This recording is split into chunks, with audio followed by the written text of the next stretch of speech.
Hey, good morning. I guess the first thing I'm going to ask is, can anyone hear me? Because I can't hear much what's going on here on this Wednesday.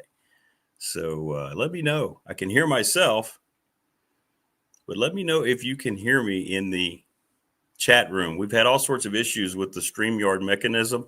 So what I may have to do is reboot the whole thing. But you guys got me okay? Everybody got me? Derek, thank you. If you can hear me, I'm just going to roll with it. And that would be great. All right. Thank you. Good morning. Not sure what's going on, but we had some issues with it yesterday when I was recording the Sports and More show with David Smith. So, all right. Good stuff. As long as you can hear me, we'll just roll with it. I hope I can hear guests when they come on. Kion Brown scheduled to join us coming up, along with Damien Sordelett and David Teel here on this Wednesday. So, beautiful. Thank you so much, everybody, in our McClellan Chiropractic chat room. Thanks, Derek, Allen, Hokey Bob, Morris, all the way down in Florida. Okay. As long as you can see and hear me, we're good to go. Have some things I have to tweak with the studio, but we're okay. As long as we're okay, we're okay. Coming up, as I mentioned, all of our guests today, we are now, by the way, shameless plug time. We are only 28 subscribers away from the magic 500. So I owe all of you all the credit for that. So thank you. Thank you so much. We're getting there. We are getting there. Now let's try something else. Can you guys hear this?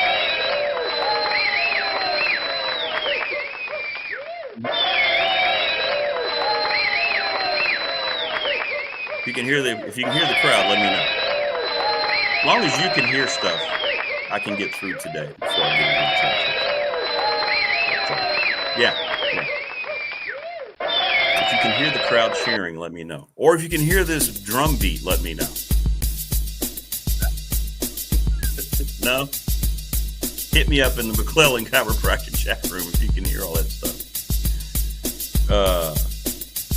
Let's see here. Okay. Y'all are hearing it, then we're just going to roll with it. All right. By the way, breaking news. I guess it's kind of breaking news. I've reached out to some people I know about the Virginia Tech head coaching job and things like that. Just some people I know that would have some insight, whether it be coaches, whether it be people in administration, whether it be broadcasters and so forth. So some of the names that's out there. I love the way some of these websites will go out there and put out, here is going to be, thank you so much, Prometheus. Appreciate that. Yeah, tell them to jump on board, man. It'd be great. We're 28 away. Let's go. Let's get the dude off my back for a little while to get to 500. So I reached out, and you see these lists that are very silly in my mind. Here's the Virginia Tech short list of head coaching candidates when they have literally nothing in place. And I mean nothing in place at all to even think about vetting any candidates. And people are throwing names out. It's clickbait. They know fans are going to flock to it. And then what they want fans to do, because they think all fans are just naive, is they're going to run to everyone and just say, hey, here's who I'm hearing is going to be in line for and that's not the case in any way, shape, or form. And I'm trying not to do that here. I don't want to be that guy. Hey, this is what I'm hearing. So I'm not going to here and talk about what I'm hearing about people who might be interested. We have no way of knowing. They don't even have their ducks in a row over there. They have no idea. But I will say this. This is what I got from a coach who's on a Power 4 staff this morning. Yes, it is, Paul. All it is clickbait. That's all it is. And I know you're interested. And I know if you're a frustrated Tech fan, you want to see, but none of that stuff's really on 3 said yesterday. And I like On 3. I follow them on X. But they said, here is your Virginia Tech short list. Your updated short list. I'm like, what do you mean updated? There is no short list. It doesn't exist. But I got this from a coach, and I'm going to share it with you because that's what I try to do. I try to give you credible information. I'm not going to be like the access mainstream media who all they do is lie and they don't care. I'm just going to tell you things that I'm told from people that I trust, that people that would know. If anybody knows what's going on in the coaching community, it's coaches at the Power 4 level. Here is the text that I woke up to. Just respect the privacy of my source. I'm not going to indulge in it because that would obviously betray trust. Concerning info on Virginia Tech administration. Sounds like they're surely hiring a general manager going to use an NFL model, which we kind of figured yesterday after the presser, or as the presser went on. They're going to oversee football. Now, here's the thing that I thought was interesting. A veteran quality head coach looks down upon the GM already being in place before they are hired. In other words, usually the trajectory in this, you have a coach in place and then they are part of the whole, okay, the GM thing, let's bring this person in. So the fact that they announced they're going to bring in a GM has already kind of rubbed some of these coaches the wrong way. Because these head coaches are going to want to do it their way. Do it means their own GM. And this is what the source said, because I know this source knows these two people very well. He said, Dan Mullen has absolutely no interest in the Virginia Tech job. He's 62 years old. He wants to build UNLV. He has no interest in coming to Blacksburg. So you can take him off your list. Also, he said Sumrall at Tulane, who he knows very well, has very little interest in ever seeking out the position at Virginia Tech. And I bring those two names up because those are two of the names that these hot boards are highlighting. Right? And, yesterday we had Chris Coleman on from Tech Sideline. And, he said, yeah, we Dan Mullen would be a great candidate, which he's correct. Now, Chris wasn't promoting clickbait. He was, I asked him the question, and he said that was a guy that he'd be very interested in. And that makes perfect sense. But that's different than saying, hey, here's the top 5 shortlist candidates. So from this coach, Dan Mullen and Sumrall are out. They're not interested. They've already been asked about it. John Sumrall at Tulane has been a name that people have wanted to be part of this thing. And I'm just telling you what I was told. So I wanted to share that with you. I woke up to that text. So there you go. There you go. So whether you want to consider that breaking news or whether you want to consider that whatever it is, I don't know. But I'm just trying to help us along through this process until Tech figures out what the hell they're doing. Press conference yesterday went pretty much exactly the way I thought. It was of little substance. Whit Babcock was up there for about, 15 minutes max, didn't really say much. He outlined some of the things that was already in the release. Philip Montgomery had very little to say. What can you say? And, they get ready to try to get this dub this weekend against Wofford and go on with the rest of their season. But I did want to share that with you this morning. So there you go. It sounds like to me that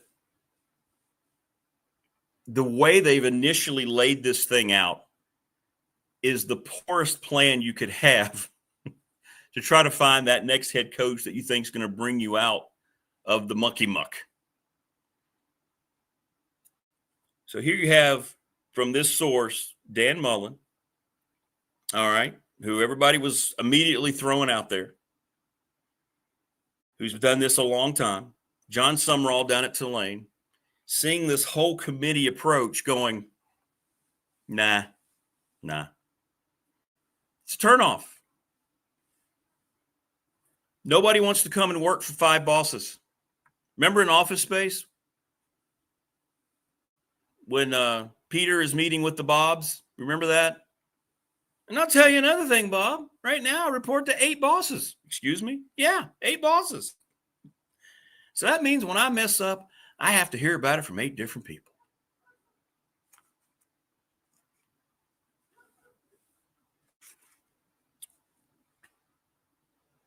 The committee approach, to me, on the surface, makes little sense, especially after hearing this. Why would you not go ahead and have your plan in place? I mean, you're really going to allow Whit Babcock to remain over there and just kind of be separate from football? You're going to create that scenario when there's so many people who want the whole thing to be torn down? What is that going to accomplish? You're going to have a committee of who knows how many people, who knows even going to be on it, where they're going to come from, what biases they may have. And you're going to use that to bring in the next coach because you don't have someone in place that you trust because he's already 0 for 2. I don't understand why the first thing should be, hey, look, just like they treated Brent Pry, thank you, as Whit Babcock said, but it didn't work. Wins and losses is what this business is about. Wins and losses is also what this business is about when the athletic director makes the coaching hire and you don't obtain those wins and losses. It shouldn't just be on the head coach.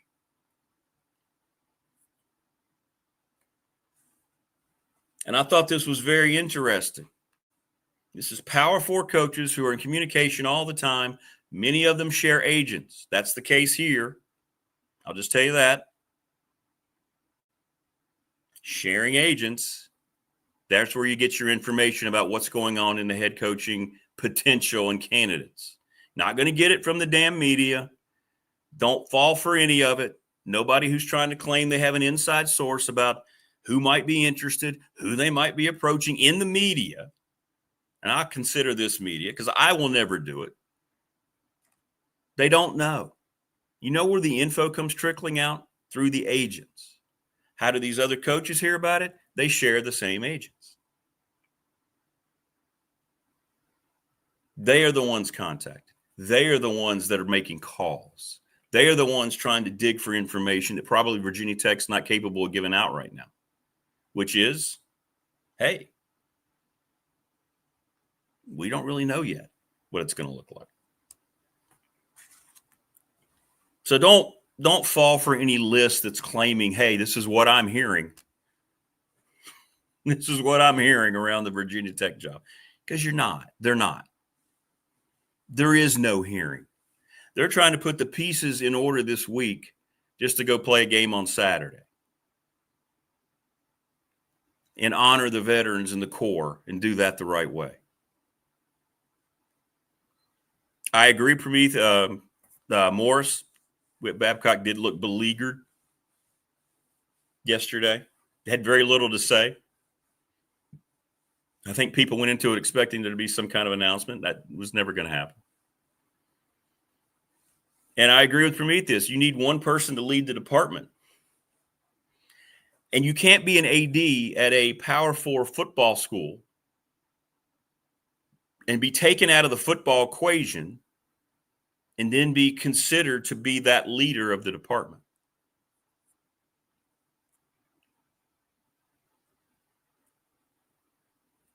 So it's a tricky situation. I think the waters are still very murky. But I just know one thing, and I'm going to write about this week in my Patriot column. They better get this whole thing right. They better think all this through. What Chris Coleman said yesterday, and Mike Burnham actually said it. They better make sure that they make Bruce Arians a major part of this thing.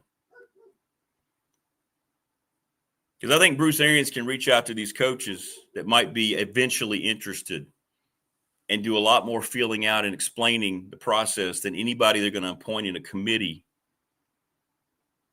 that's not in tune with how all this stuff works. Bruce Arians is. He would be wonderful. Wonderful. And that's the route in which they need to go. And I don't know whether that'll happen, but that's what they need to do. All right, we want to thank all of our sponsors here, but I wanted to get into that just to kind of lay it out because I get so frustrated over all these clickbait.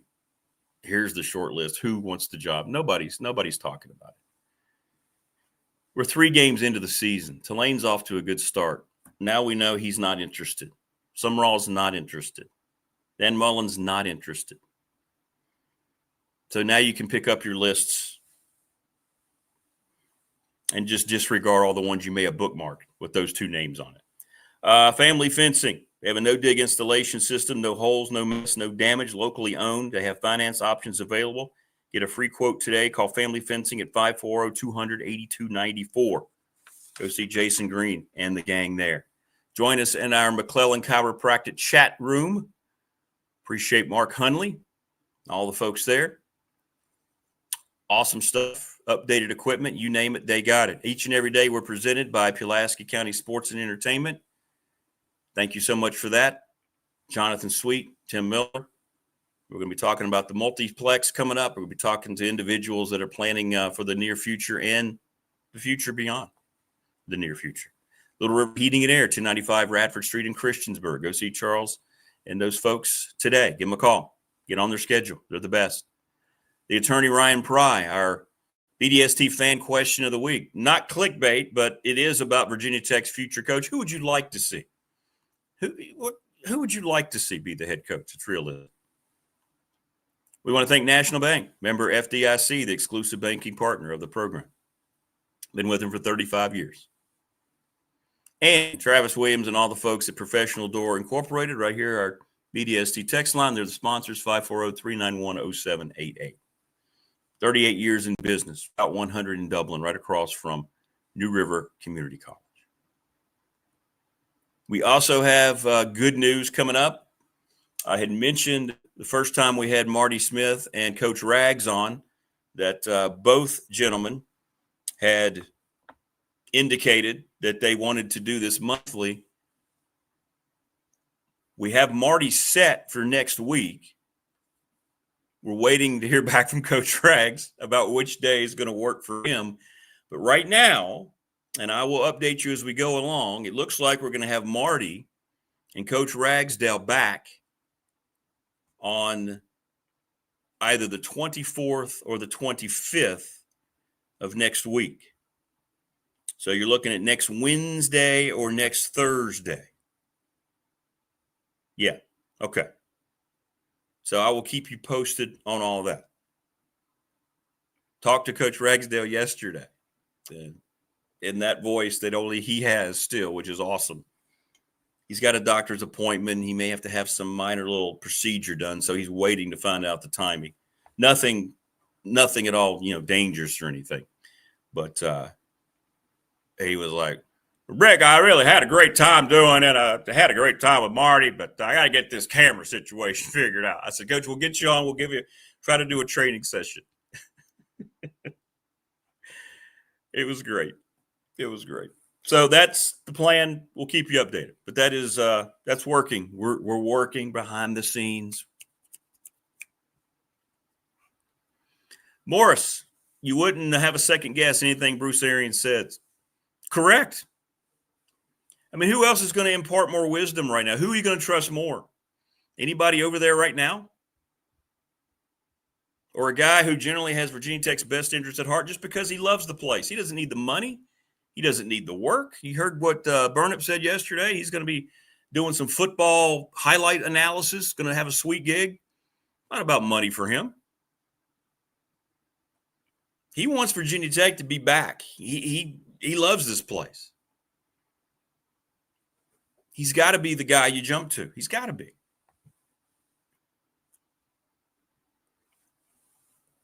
And, however that works out, I don't know.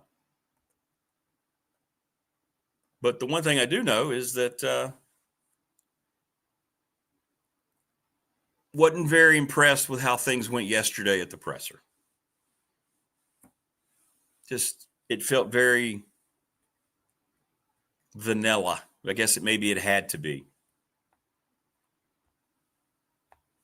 But, Andy Bitter wrote, it just seems like right now, maybe because of the proposal that was made to the board. Maybe it's because of donor reasons that they don't feel like that Witt's in any kind of immediate danger from being released. Doesn't mean he won't think about retiring.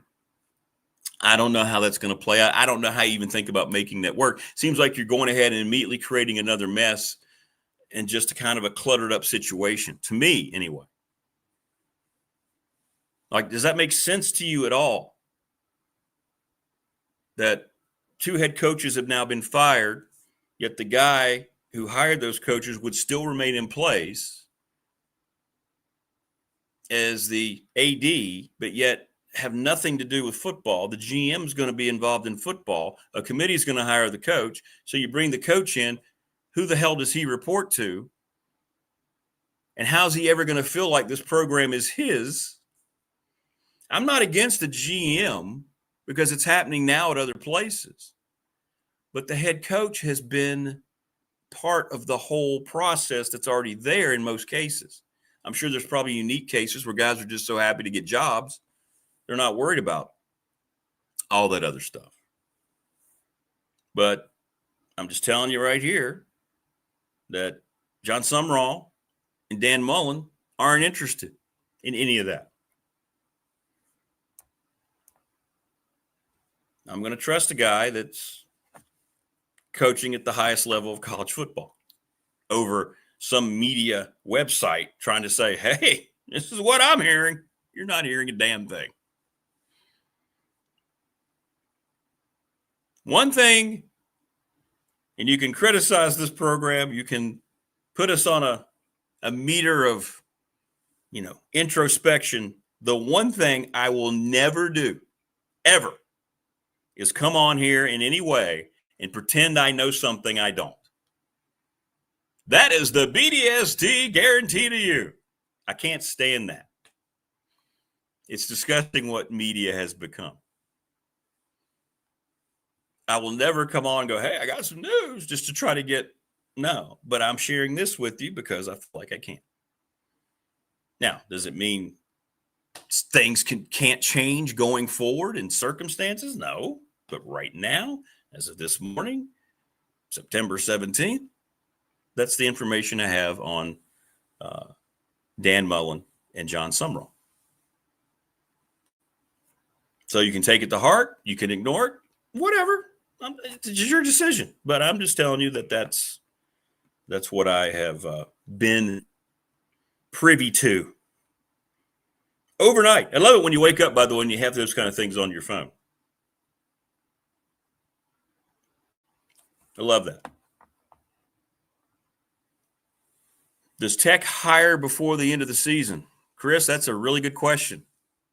I don't see how you can if you're looking at a sitting head coach. It's going to depend on the process. I tell you how you know, Chris, just follow the processes going forward over the next several weeks.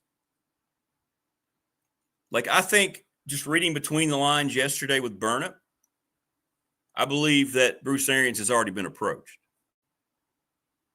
So maybe they're trying to figure out how that's going to look. He's not going to consult for free. But see the process of how this whole committee is going to, if it comes together that way, if it still comes together. Is there going to be a change of heart? Are there going to be powerful donors and alumni that saw that presser like, wait. Can we get our ducks in a row? I mean, the board's going to have a lot to say about this too.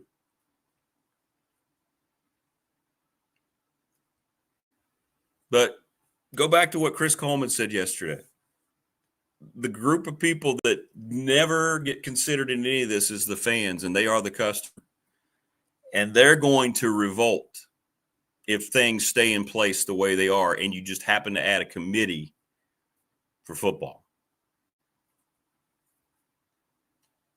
I mean, you can talk about all the great hires that Witt has made.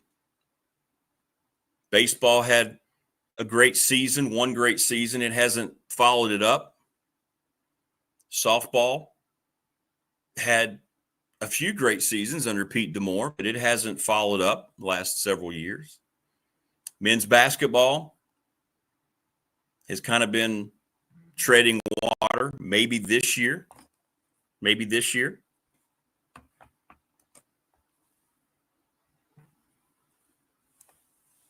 Women's basketball had success. You lost your coach, and now Megan Duffy's trying to build it back up. I think she's going to do a good job. See, none of that moves the meter. Football has to be the thing, and it hasn't been remotely successful in any way over his span here in Blacksburg, other than the first 2 years when Frank Beamer's stuff was still in place. The roster was still in place. So, Chris, just watch the time frame. I mean, I don't know what their time frame is. It didn't feel like there was a massive sense of urgency yesterday. And really, there's 9 games left. This year, there's business to take care of this year. There's still stuff on the field. We're going to have David Teel on, and hopefully, we can get some kind of, insight and get some opinion from him about how all this is going to work.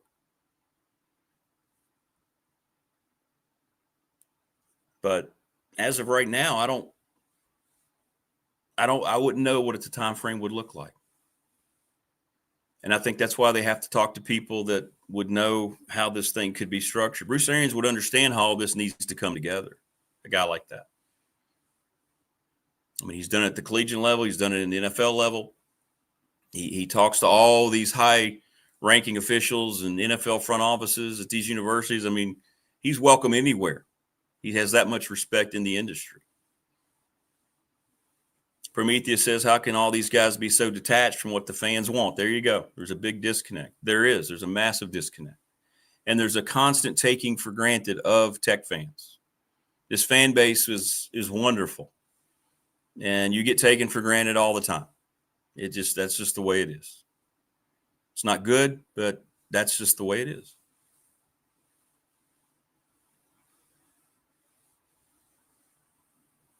Paul says all that matters are wins. I wouldn't want to be involved in picking a coach. Personally, it's a crapshoot with the money, NIL, and players, 100%.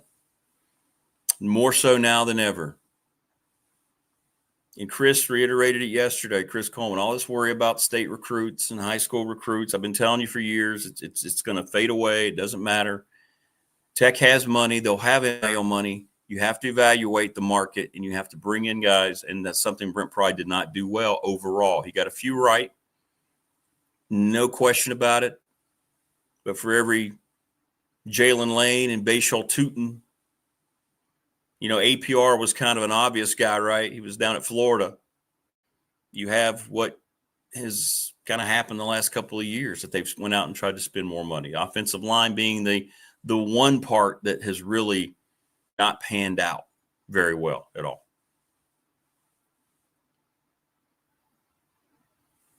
So, thusly, here we are. And, I don't know exactly how all of it's going to play out, but it'll probably be a week by week. You'll get more trinkets of information and so forth. But there's always things happening behind the scenes, always. Some things may not seem like they're moving, but I think they understand the sense of urgency. But it just sounds like it's a cluttered plan in place right now. All right. Joining us now on the program, there you see him, Kion Brown. KB, what's up, man? Good morning. Rick Watson, what's going on, brother? How you doing, man? Well, I'm hanging in there, man. I'm hanging in there. Just wanted to get your take on all this. Of course, there's a heck of a lot going on and a lot of big news happening in Blacksburg, but sure you saw it go down. What were some of your thoughts, man? It's like what a difference a week makes. We were talking about this a week ago, and before we went off, we were talking about, I'm not sure if they'll make it past ODU, and then you get steamrolled, and then the next day, it just happens. You can kind of see it coming, so I'm not surprised, but now you just move on to that next phase. What's the next phase? Trying to win games, trying to motivate players who don't seem motivated, who don't play hard, who are in a situation where if you want to move forward with your college career, you're going to want to play as hard as possible because the harder you play, it's college athletics now. The harder you play, the more money you get. So I'm like, why wouldn't you put the best possible film out that you possibly can in order to enter the transfer portal, which we know 90% of the roster is going to do, and try to move on. So I'm not surprised that we're in the situation that we're in right now in Blacksburg. Virginia Tech college football is better when Virginia Tech football is doing well, and now is just at the bottom of the totem pole. I think you put it out last week. They had the list of the bottom ranked college football programs in the country, and Virginia Tech was the 9th worst. And that's just so hard to believe when they have the fan base that they have the history that they have, and Michael Vick and Coach Beamer, and now you're at the bottom of the totem pole. It's embarrassing, but at the same time, if you're a Hokie fan, the best place to be, I guess, trying to look at this thing half full, is where you are now, because you can't go but up. When you're at the lowest of the low, the only place to go is up. But that starts with making the right hire, which you won't have until the end of the season. You just have to survive this season. There's a lot of games left. There have only been, 3 weeks? So You just have to make it past this point, which is going to be really hard because you're going to lose a lot of games. But at the same time, brighter days are ahead. What's your initial thought? I mean, and you've been around it, and you followed basketball searches, and it's the same when this whole committee approach. It seems messy. It seems very tricky, and it seems like what you're immediately doing, and from the information I shared about these other coaches, it seems like immediately you're telling the new coach. And I understand they just want to coach football, but I'm not sure they understand that they're going to be able to do that the way they need to if somebody else, a group of people, is creating all of this. It just seems like to me, if you were, let's just put it this way, let's say you were up for a Division I college basketball coaching job, and you found out you were going to be hired by a committee, and you weren't sure exactly when you got in there, okay, is the AD my boss, or do these guys, what about the GM? There's going to be basketball GMs. There already are in certain programs across the country. How would that make you feel? And doesn't that just feel a little crowded to you? A bit crowded, because you're not really reporting to the athletic director at that point. Like you said, it's a group of people making a decision based on the program and based on, the process to move forward. I think that at the same time, though, it could be kind of comforting, because if you're in a situation where a committee selects you, but the athletic director has nothing to do with it, that if said athletic director has to move on, and they're fired or they're retired or whatever the case may be, you pretty much have some type of job security. Now, that's going to cause problems in the future, because the new athletic director is going to want to do things his or her way. So you have to, look at that at the same time. But I can see it on both sides, the job security, and at the same time how awkward it could be, especially when you get into those athletic programs and you have to see the same folks every day, and they have nothing to do with you being here. So I can see it for sure. I mean, and I'm not against the whole GM thing. I think it's going to be the pattern things are going to go, but it seems like you should have a coach there, part of the whole process, and maybe even pick his own guy, as opposed to having one here. Hey, here comes our GM. Nice to meet you, head coach. I'm the GM hired by these people. You were hired by these people. And I think that's kind of what I read between the lines on the text I received. That's kind of the first impression that some of these coaches are getting, like, well, that's not going to work. That's not how it's supposed to be. That's not the order in which it's supposed to happen. Yeah, I see what you're saying. And in this new age in college athletics, college basketball, and college football specifically, GMs, they're necessary. It really is, because at first, before the transfer portal, you didn't have to worry about you guys leaving. Now you have to worry about 90% of your roster in both sports leaving at the end of every season. So you have to find a guy to kind of manage that. But what I've been seeing is coaches hiring their own GMs, as you sort of mentioned, and not athletic department per se. So that could be awkward as well. You're working with people with probably 2 different mindsets. If you're a coach, you teach it this way. The GM might have an eye for a player that can do the total opposite of what you like.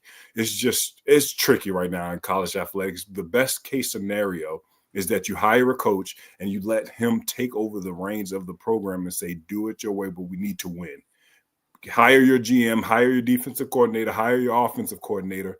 But at the end of the day, we need to have W's. At the end of the day, when you see Virginia Tech playing on the ACC network, beside that VT, it needs to be a small number right there showing that we're in the top 25. That's what you just have to strive to be. But right now, it's the state of college athletics. We got to get used to it. General managers are necessary. It's how you bring them in, though. Well, and we can speak of that. I can speak of this. Yeah. I was right there when the decisions were made. When Zach Chu, our new basketball coach at Radford, was hired, one of the things that went through the interview process, I would like to have a general manager. Absolutely. Would you allow? Can I hire? Am I going to be allowed to hire? And of course, our administration, Robert, understands coaches better than most ADs I've ever been around. Absolutely. Why? I think Robert probably asked him the rhetorical question: why would we bring you in and then tell you who your general manager is going to be? So what happened? Zach got in, surveyed some candidates, he vetted them, interviewed them, and he hired his GM. And now they're working cohesively, trying to take Radford, in this NIL era to a new regime and a new plateau. And it's the way it had to be done, but it was worked out ahead of time, right? As opposed to saying, "Hey, GM, I'm the new." It just feels like that was all. And maybe I misunderstood it, but it came across like they want to have a GM in place before the coach, and I just don't see how that's going to work. It's not going to work.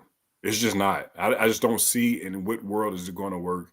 I think that if you're already starting off on the wrong foot when you're saying to a coach, hire who you want, but you have to bring this guy in that we hired before we even knew you were going to be the coach. You talk about Coach Chu, and this is the new era of college athletics. I was very verbal on social media about who I wanted to be the next coach for the Radford Highlanders. I was the most vocal alumni that has put that Radford jersey on. And I expressed who I wanted to lead the program. And, Coach Lindenberg went in another direction. I'm not mad at him. I know the change of college athletics. I think Coach Chu is going to do a fine job. But I had to come to realization with myself and say, all right, how are college athletics evolving? They're evolving in the way that Coach Lindenberg made this hire with Coach Chu, analytically based coaches who are going to have positionless basketball, coaches who are going to bring in the talent and have the resources to bring in the talent. You have to have that moving forward in college athletics or your team won't be successful. It'll be too hard to compete because how will you be able to get a guy who has this sort of skill set and talent level when you have another program over there offering X amount of dollars? He's going to take it. He's a young guy between the age of 18 and 20. They're going to take it. But if you put yourself in a position where you're making the hires for that new coach, you're already off on the wrong foot. It's not going to work. It's just not. Well, and the technical aspect of this GM, KP, is that they're going to be in charge of recruiting, right? They're going to go out and figure out how to spend NIL money. How can you do that if you don't have a feel for the new head coach and his personality and the kind of personnel they want, type of offense they're going to run, what kind of players they're looking for, what about defensively? And yet you're going to come in and they're going to have to learn that as they go about the new coach and then go, okay, let me help you now, as opposed to saying, I've known this guy for years. I trust him. He knows what I'm about as a coach. We can do this together, blah, blah, blah, as opposed to just trying to learn about each other. It just seems like it's wasting more time, and Tech doesn't have any more time to waste to get this football program back up. They just don't. Yeah, you don't have any more time, but the time you do have is the rest of the season because Virginia Tech's not going to be really good. If that's the product, if that's the effort that you're going to put out on the field every week as the players, you have to look at yourself and say, what can I do to push myself individually? 100%. Yeah. I hate to say it, but you have to be a little bit selfish in this team sport now because the effort that I saw out of there, the missed blocks, the missed tackles, guys jogging instead of sprinting, it's embarrassing. The least that you can do is play hard. The biggest skill set that I had at Radford, I wasn't the best guy. I probably was the sixth best player on the team, and that's okay. But the skill set that I had that I could compete with a Javonte Green or RJ Price or Rashawn Davis is that I played hard. At the end of the day, I could say I played as hard as I possibly can. And that's something that I think these young players lack. And it kind of makes my skin crawl a bit while I'm watching college basketball. I'm watching college football in this new age. I mean, guys aren't there just competing and playing as hard as possible. That's why I couldn't be in coaching, because if I see a guy not playing hard, no doubt, my head would explode. It really would. I cannot do it. I cannot tolerate that. The least you can do is play hard because that's the one variable that you can control. Well, and it should be that you should be playing harder because you are getting paid. Right. And I guess human nature, we see it all the time in pro leagues, right? They get the big next contract beyond the rookie contract, and then they just kind of say, all right, I've made it. Yep. What a lifestyle. Yeah, I'm going to go out and play hard sometimes. I don't really need to now. I'm locked in. And I just wonder, and Mike Burnett kind of dove into this a couple of weeks ago. He kind of threw that out there. He felt like some guys were just happy to be getting that monthly check, right?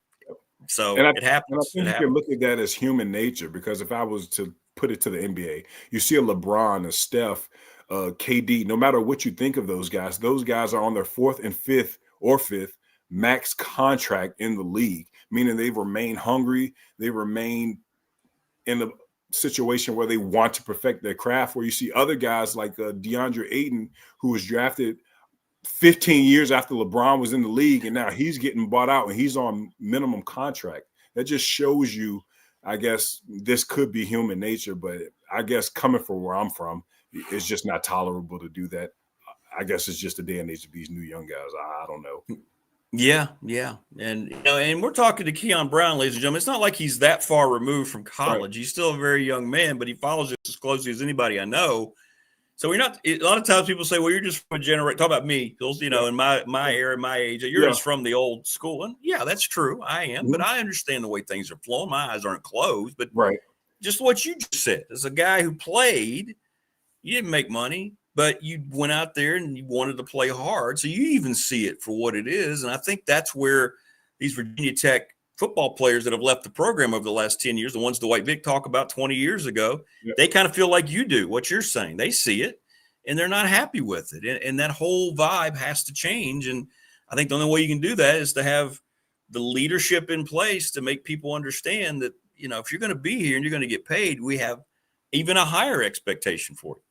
And there's a sense of pride that you have when you put on the jersey, like a Dwight Vick, right? You played at Virginia Tech, and I played from 2012 to 16 at Raptors. Like you said, I'm not that far removed, and I understand how hard we had to work in the off season just to put ourselves in position to be successful. We had to do it as individuals. We had to do it as a group. So many of us as a team decided to have our own practices without the coaches even knowing, just to make sure that we wouldn't go out there and get embarrassed. Now, sometimes we did get embarrassed, but that wasn't because we didn't play hard. You could still see the effort out there. And I think that's the biggest difference. There's one thing to be out-coached or out-schemed. There's another thing to be outworked, outmanned, out-hustled. That's what you're getting with the Hokies right now. That's what you're going to get for the rest of the season, because I don't see this getting any better. I see guys slacking off. I pray to you. I'm telling you, I hope and I pray that I am wrong about that and they can win the rest of the games. I just don't see it happening. But it's going to start with those guys and those individuals saying, I need to play harder, not for the name on the front of the jersey. Sorry, you have to be selfish, but the name on the back, because the effort and energy that I'm displaying is leaking and bleeding through the camera. You can see it on your screen, and it's just not a good thing. No, you can. It's very evident. I didn't think they played hard at all against. I thought when Old Dominion came out and scored those 2 touchdowns, Tech quit. I mean, just my observation, and I think that's why you saw so many substitutes get in there. Yep. I thought Kyron Drones tried to play hard. I don't include him. I think he was out there just kind of like, I'm out here on an island. My offensive line can't block. Now, he's not been a good player, especially recently, but I think he actually was playing as hard as he could. But you're right. It shows up. And you're from that. You're down in that area. Norfolk. Did you ever believe that you'd watch an Old Dominion team, Old Dominion, come into Blacksburg and have better personnel? That's what we saw Saturday night. Right. If you asked me 2 weeks ago, I would have said no, but that's why I said when we started the stream, what a difference a week makes, because I knew at the end, I was like, oh, they might not make it past ODU. Now, I didn't think they'd get crushed the way that they did, but I kind of had an idea that they would not win that game and they would start the season winless. And ODU, we talk about it. You look at the name on the front, but you have to see where those players come from. In the day and age of the transfer portal, these guys are players who have talent, who have skills that are coming from Power 4 conferences, playing down or transferring down so that they can have more playing time. And that's what they're doing. They're showing you what they can do. And then you go into Blacksburg and you're playing an ACC school with internal motivation, knowing that these guys are getting paid X, Y, and Z, and we're getting paid a lower amount than they are. So I'm going to come out and prove to them that I'm a better player than them. So there's the motivation on that side as well. You have to look at it from angles. Yeah, you're right. You're right. Well, it's a mess. They should beat Wofford. They're 20-point favorites. It's Wofford. We'll see. But we've said that in the past, but I think they'll be okay Saturday. But you're right. It's going to be interesting to see with the whole ACC schedule still out there. Can these players take that kind of pride? And what is your best guess? I mean, I know you don't know the locker room. It's probably an unfair question for you, so I apologize. But just you've watched it. Okay, let me ask you. Let me word it this way. In your opinion, what's it going to take this locker room to say, okay, we were part of our coach being fired. We're 0-3, going to be 1-3. Conference is still ahead of us. So basically the whole season's still ahead of you. What kind of things can the locker room do to rally around itself? Because it's going to be tough to rally around the coaching staff, I think, going forward. In my opinion, the only thing that they can do is come together and say, I don't care how much money you're making. I don't care how much money you're making. I don't care how much money you're making. We have to play with a sense of unity, a sense of pride that represents both Virginia Tech and ourselves and our family. That's all you can do. I think guys are just worrying about money too much right now in college athletics, and that's what it's all about. If that check clears next Friday, that's what it is. You're right. You're right. And Mike Burnip, he said the same thing. He said the exact same thing. And we're seeing it, but it's not just in Blacksburg. You watch games, you can see it, can't you? I mean, it shows up in some of these teams that are playing, especially when they fall behind on a couple scores. It's happening across the country. And we knew, it's like you said, it's human nature. I don't know why people seem to be surprised when they see it, but guys are they're satisfied. The money makes them satisfied. And these are young people. I mean, there you go. How would I have acted? Go back to your college days. You Absolutely. were 18. Right. What if you were 18 as a senior? You're making $250,000. Of course, it's going to affect. It's going to affect you because as a young person, you don't know what you don't know. And then what's going to happen is you'll look back at it in a decade and say, man, what did I do? Or I wish I could have done this differently. That's what's going to happen. But you have to learn from your experiences. And hopefully these guys can learn from those experiences. Okay, be great stuff, man. You're right on the pulse of it as always. And how's your classroom today? I know last week was kind of your easy week. You back to it this week? Yeah, I'm back to it this week, but today I'm full of meetings. So I won't be in the room that much. I'll be in the office with parents. How fun. Yeah, but they've got to love you. There's no way they're coming. No, they do. I do have a unique relationship with the parents. One, I'm probably one of the top 3 youngest teachers in the school. So I can relate to the parents more because the parents are around the age of about 40 to 45. So I can understand what those guys are going through and relate to their kids a bit too. So I'm right in the middle. I understand the parents and I can understand the children as well. Of course you are. And I have no doubt that you're one of the most popular people there. There's no question. No question. Well, listen, have a great rest of the week. And thanks for your input as always, brother. And hey, we're only 25 subs away from 500. We're getting there. Here we go. Help us out. I know you have it. I got you. Yeah, of course. I know you do. I know. Yeah, we're going to make brother, have a great rest of the week, man. We're going to do something today for you. All right, brother. I appreciate you, man. All right, man. Take care. Great stuff. And that was really good. That's Kion Brown joining us. And there you go. There's a guy who's been around college athletics. He's not, like I said, he's not too far removed. He understands how it's going. So it's not always the old guys. Oh, get off my lawn.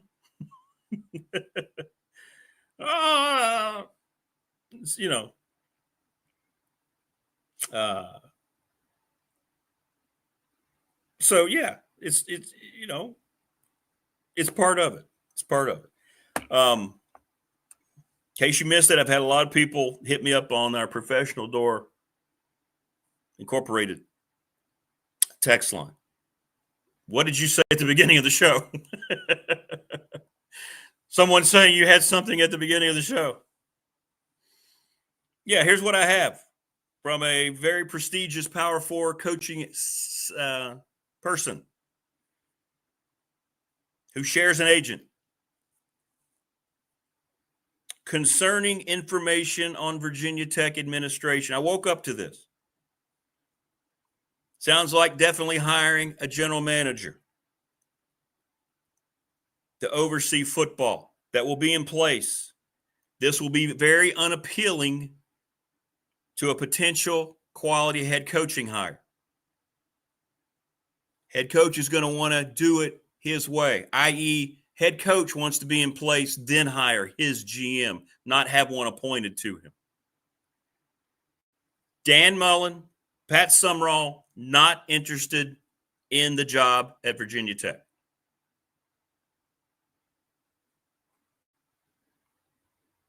Not claiming that I have any knowledge other than that.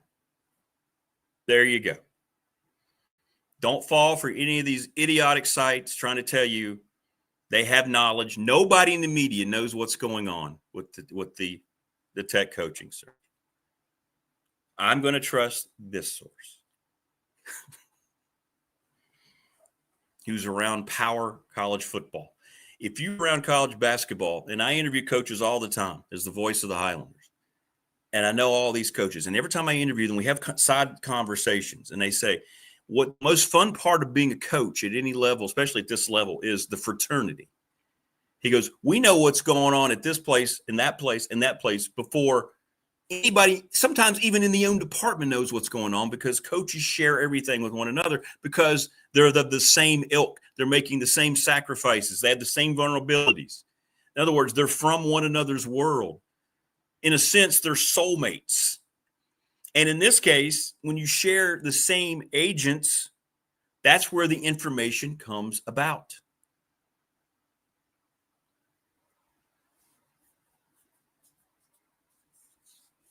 Good morning, Rodney. How are you?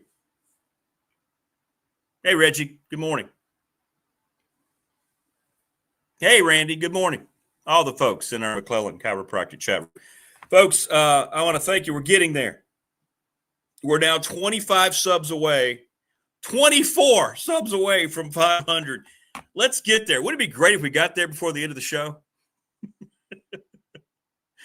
24 away. Oh 24. my. Oh, no. Oh, no. That was out of nowhere. Yeah, there we go. 24 away. That's all we need.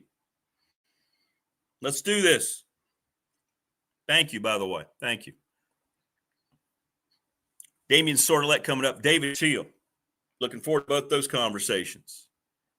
Damien is as plugged into the Virginia Tech situation as anybody is, the Virginia Tech beat writer for the Roanoke Times. And then David Teel, well, he's the GOAT.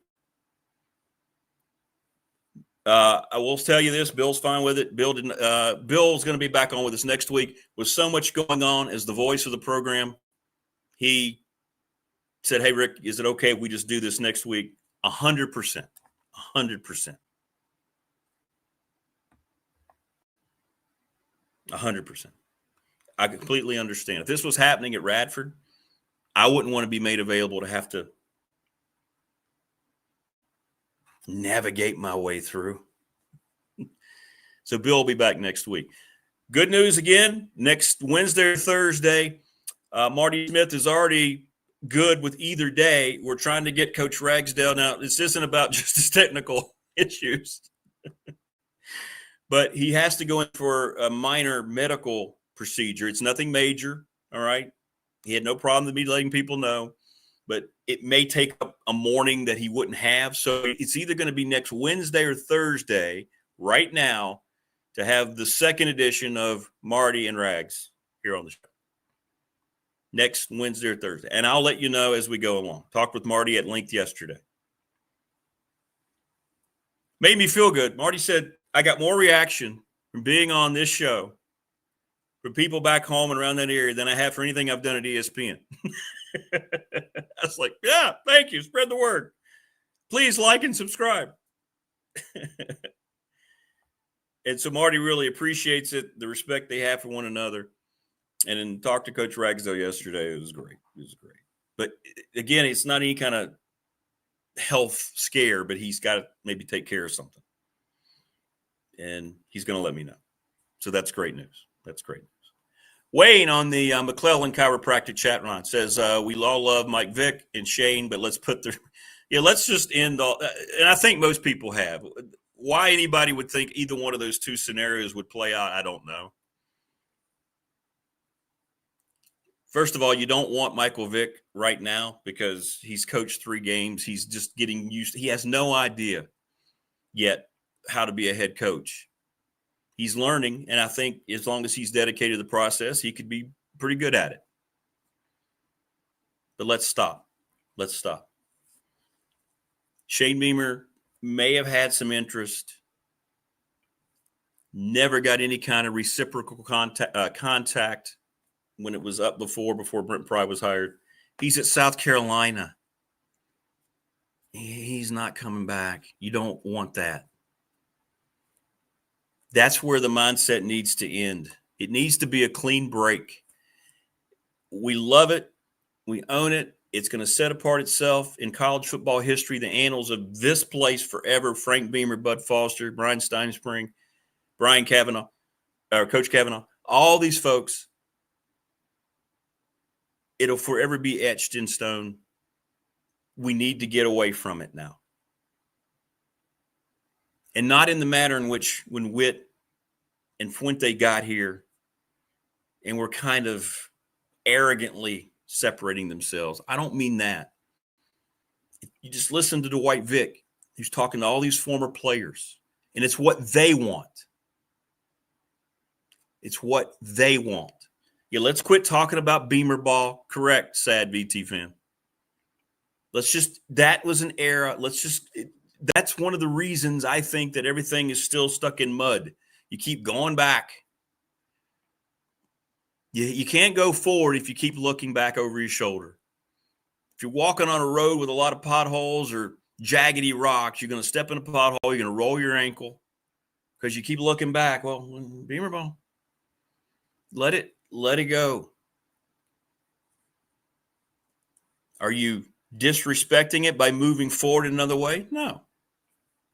But at the same time, you're opening yourself up to the reality of where things are now here in 2025 and what's going to be 2026.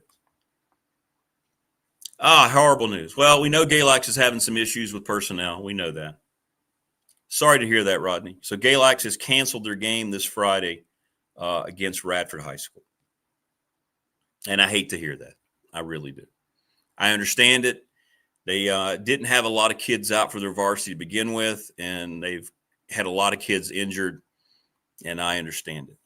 Before we invite our next guest on, we want to thank all of our sponsors, Family Fencing, sponsoring our studio here in Reiner. For a free quote, call them 540-200-8294. I understand we had one of our peeps call and get a quote yesterday. That's awesome. That's how it's supposed to work. Thank you. McClellan Chiropractic Clinic chat line thing just blows up each and every day. Thank you for that. Thanks to Travis Williams, all the folks at Professional Door Incorporated in Dublin. You're right here. Text line. Neil Leahy made me that, 540-391-0788. Thanks to Larry Ramsey, all the folks, National Bank member FDIC, the exclusive banking partner of BDST. Been with them for 35 years. Thanks to the attorney Ryan Pry in Radford, 701 West Main Street in Radford. He sponsors our BDST Fan Question of the Week. Give us your name for the next Virginia Tech head football coach. Go see Charles Lee and all the folks at Little River Heating and Air. Specify the heating part coming up because we're starting to get colder and colder. The leaves are falling off the trees. The ground is turning brown, which means cold temperatures will start to be more the norm than the exception. And I am so proud every day to say that this program is presented by Pulaski County Sports and Entertainment, my hometown. So many great things happening, and we're going to start diving headfirst in all those things here next week. All right, so I believe that takes care of all that. Now joining us on the program, and we really appreciate this gentleman because he spent 2 days with me. He's sick of seeing this face as much as you get tired of seeing this face. He's Damien Sordelett, the Virginia Tech football beat writer for the Roanoke Times. Damien, how are you, man? Good to see you again. Good to see you. I got to the point where I couldn't look at a computer screen much longer last night, so I think I was in bed. I've been looking at a computer screen nonstop since Saturday, so I think I was in bed by like 8:15 last night. I was just wiped, and now it's like, whew, ready to go. All right, well, let's get your impression. It kind of went the way I expected yesterday. I think people thought there was going to be some grand information. No, it was just let's get through it. 15 minutes for Witt, even less it felt like for Philip Montgomery. Not sure what you can say, but one thing about it, a lot of people I've heard from them a little frustrated that because it feels like this whole thing hasn't been really put together as much as they would like to yet. What was your impression yesterday? Well, actually flipped the times. Babcock was up there for 7.5 minutes. Montgomery was up there 7.5. Wow. Okay. Well, he didn't take any questions because because of the infancy of things, there's not really a lot to answer right now based Yeah, on, yeah. hey, what's this going to look like? Well, we don't know yet. Who's on the committee, the search committee? Well, we don't know that yet. Who's the chair? We don't know that either. So there's a lot still going on behind the scenes that I think will take some time. Like you said, they got 2.5 months to figure out this coaching search. They have 2.5 months to find a football general manager. If the board comes back here in like 12, 13 days and says, all right, you get a $200 million annual budget, you get your $52 million ask, and now all of a sudden you're reimagining the athletic department where you have a football general manager who would operate similar to Ron Rivera at Cal, where he reports directly to the chancellor. You would have someone who's like Andrew Luck at Stanford, who he oversees the football program. That's it. I would see something like that happening at Virginia Tech, where you have a football general manager who comes in, and that's all he does. He runs the football program, and then Whit Babcock slides over. He's still the athletic director. He oversees all the other sports. It's what's going on, and if you look at Whit Babcock's track record in all the other sports, he has made fantastic hires. He's elevated Tony Roby to where the wrestling team is fantastic. You look at the state of the other programs, they're in really good shape. And because Babcock understands the college landscape, you kind of need someone there who knows that. So I know there'll probably be some fans who are like, well, we want Whit gone, but you might need him here. And he knows Virginia Tech. And if you have someone else overseeing football that you know is a football mind and can get the most out of the football program, you do that, you keep Whit around, and then you move forward. But on the surface, doesn't that seem silly? I mean, if you're Wit, you already got all the money you're going to need. How could you just step out from the thing that most fans care about the most, and that's football, right? And just do that. And why would Tech create that? As you just said, fans are not going to be happy. Donors aren't going to be happy. I think there's going to be a lot still to be heard from before they decide exactly what they would like to do. And I understand what you're saying is correct. I mean, yeah, he had some successful hires. Now, those coaches have not had, wrestling being the exception. Baseball has fallen back considerably. Softball has fallen back a little bit. I mean, and they're not making any money. Those aren't money-making sports at all in any way, shape, or form. Matter of fact, Tech loses money on those sports every year. I just think that is inviting a tough scenario. And why would he, I guess I should say, in your opinion, be okay with that? Because the Stanford AD had to be okay with that. The Cal AD had to be okay with that. Well, California.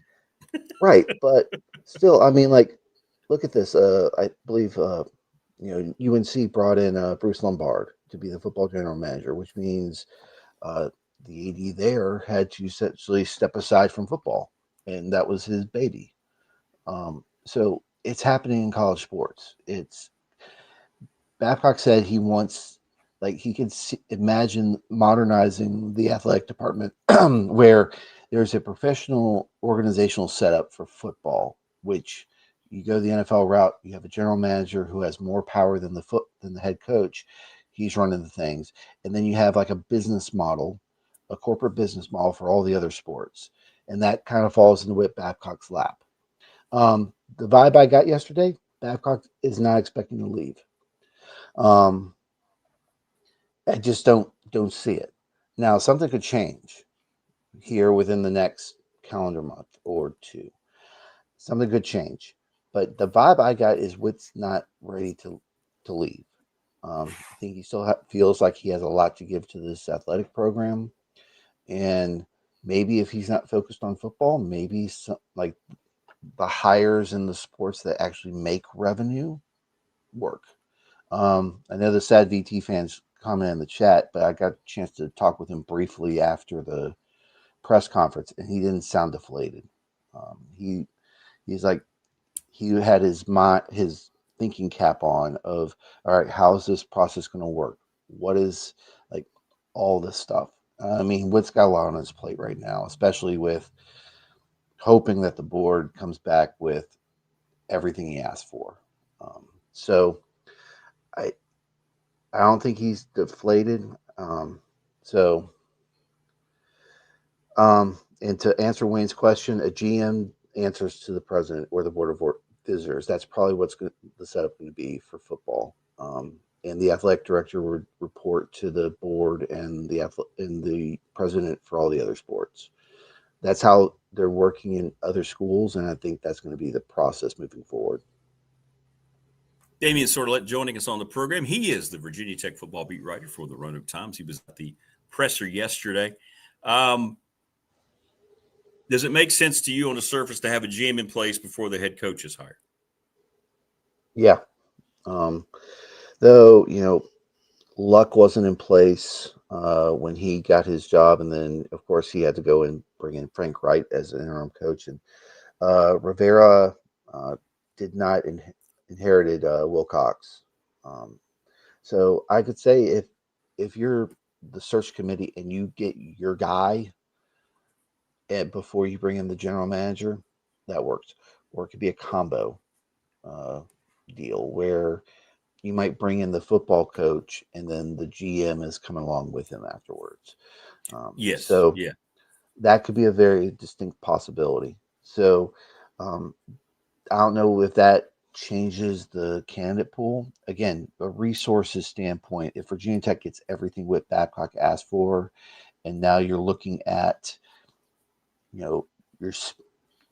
your pool for your head coach salary, your assistant coach pool, your support staff pool, your support staff size, your recruiting budget is now on par with Clemson or anywhere between Clemson and Florida State because they're the two highest. Now all of a sudden you're more attractive to coach pool. So it'll be interesting to see. I've seen some names float around as potential candidates. I really don't know if we're going to know what the candidate pool is going to look like until Virginia Tech says we have this in the bank. We're going to be operating with this. We're going to be operating with that. So right now, if nothing changes, you're probably looking at, say, Bob Chesney from James Madison. Not a bad hire. Maybe a Jeff Munkin from Army. But if you now if now your football budget's up to like $70 million a year instead of $41 million, now all of a sudden you're looking at possibilities endless. I've had someone email me about Cliff Kingsbury twice in the last 2 weeks. And this is a guy who is a 1973 graduate of Virginia Tech, and he's got some money. And he might be willing to say, hey, we'll throw some money that way to get like a Cliff Kingsbury in. That might be the pool that you might be able to attract from now. Well, it's going to have to be a guy that's pretty confident if they do have a GM in place before the coach. I think you're creating a scenario where what if those two personalities don't mesh? What if they don't have the same vision, right? What if this GM has no idea what the coach kind of personnel is looking for, how to spend that NIL money? That's why I think it's very imperative to have a coach be part of the whole GM selection. You can have a committee, however you want to hire the coach, but that coach needs to say, okay, be brought in and say, this is what we want to do. Let's get you involved in this. And maybe you might know some people. I just think you're all of a sudden creating more ambiguity there between your new coach that you have to get right. You can't have three straight. It's bad enough to have two straight failed football coaches, but a third in this program may never recover. Yeah, but that's the risk you got to take if you find the coach first. But I do think you find if you can find the GM or someone who can come in, and I think this would happen in October if Virginia Tech can go ahead and figure out how they want to restructure the entire athletic department. And it sounds like no matter of which stays or goes, they're going to revamp everything. And I think a lot of the money from the athletic budget would be you've got to modernize and update the Hokie Club. You've got to find people in the athletic department who are pushing in the same direction, not people who are saying, okay, well, let's go do this. Yeah. Boom, like, boom. Yeah. Like, hey, let's go back to when this worked. I don't know. You got to move forward. And then honestly, the general manager would be the one who fills out his football staff, which would be how many people do you need for recruiting? Do you need a recruiting director for transfer portal? Do you need a recruiting director for high school? Do you need someone in charge of NIL? And I think I went through the minutes, the materials for the August meeting. All that's in there. Like you would have someone, you would bring in, I would think, multiple people, one person to handle NIL for football, one person to come in and help handle or one or multiple people to handle NIL for all the other sports. One person works with transfer portal for football and has a staff there. So I think, if you get everything you want, you're going to expand this athletic department. And I think that's something that Witt, and this is something I've heard, is that Witt going to the board last month and sounding the alarm bells was his way of saying, guys, I've been asking for stuff like this for years. And we've been operating with, we can get by. We've shown we can do this. And he's like, guys, we need to do this. And I think that's a lot that Babcock put on their plate. And I think they're finally getting the picture. I know the people he put in charge, Jay Pearson and Ryan McCarthy, are, major Virginia Tech people. And they're like, okay, we need to find a way to make this work.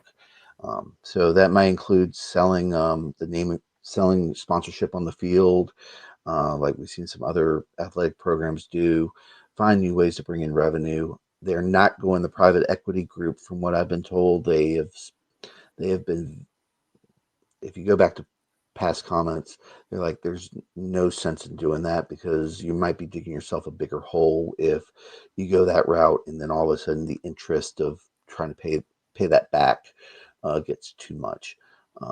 So I think there's a lot of moving parts right now, and that's why you could say, maybe, Witt sounds deflated, or he doesn't sound optimistic. He's got a lot going on right now and trying to help navigate this whole thing. So there's a lot that's going to happen here within the next few weeks. Like Jim McAllister said, I got a feeling Virginia Tech's probably going to come out at the end of this looking pretty good, especially when you're having to compete not only with UCLA for a coaching search, but I got a feeling there will be some SEC programs coming up for openings. And Stanford, people forget, Stanford is currently searching for a football coach because Frank Wright's only there for this year. Right. So there's a lot of moving parts. There's current openings, and there's probably going to be more openings in the future. So I think the fact that Virginia Tech's got time to actually do its due diligence and do it right, if the money is in place, will help in the long run. And what will help is Philip Montgomery getting the ship turned around. And he talked a lot about rewriting the story and writing an unbelievable story for the end of the year. 2021, his Tulsa team started 0-3. They finished 6-6 and won a bowl game. And honestly, if he can do that this year at Virginia Tech, I honestly think that's a good thing moving forward. That shows that the players on this team didn't quit. And another thing is, we might see some guys enter the portal next week after they play their fourth game, and if they have a redshirt year available, do they say, because we've already seen Dante Lovett enter, and he wanted to preserve his year of eligibility, and he was fifth in the cornerback rotation last week.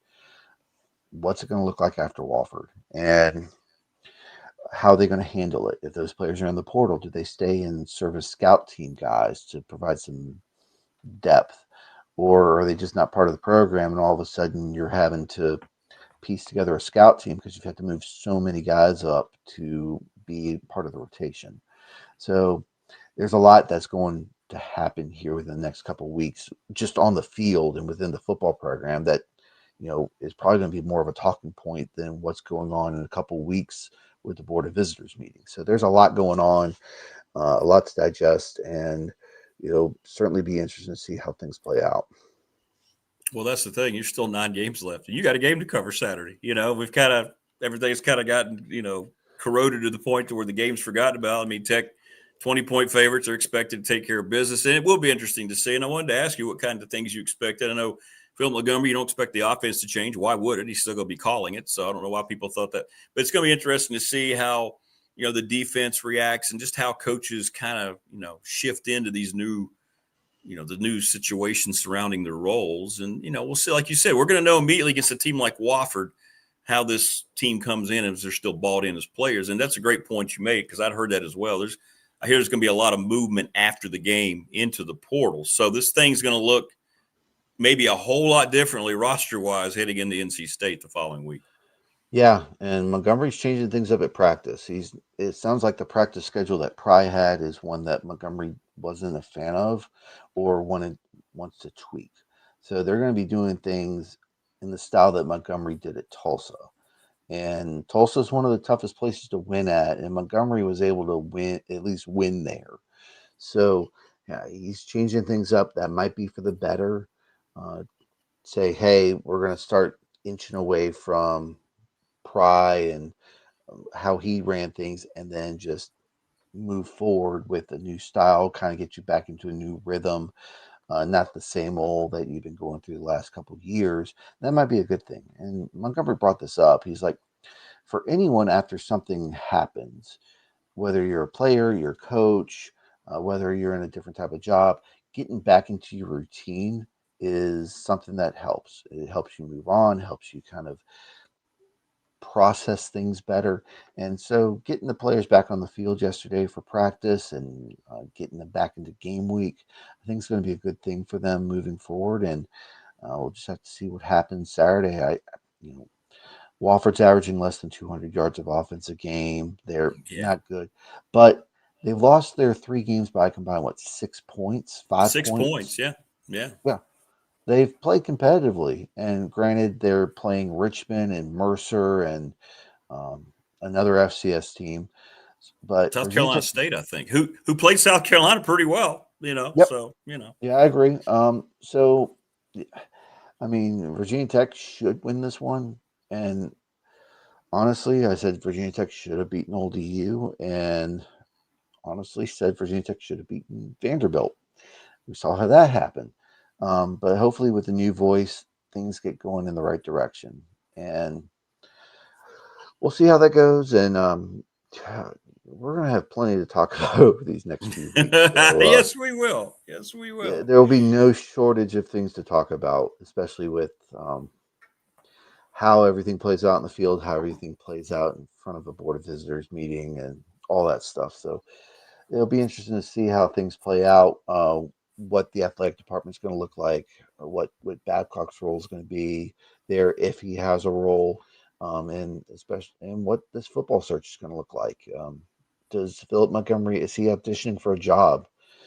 Do they go that route, or they go outside? And I honestly think Montgomery's going to be auditioning for a job, and got to see, if whoever comes in, what the search committee does, they say, well, we want Montgomery, could be the guy, or it could be an outside guy. So a lot to play for the Hokies, and a lot to look forward to over the next, not actually 11 weeks, because you got 2 off weeks in here, but you got, almost 3 months of football left, and see if the Hokies can make a run here, get to a bowl game, and give fans something to look forward to.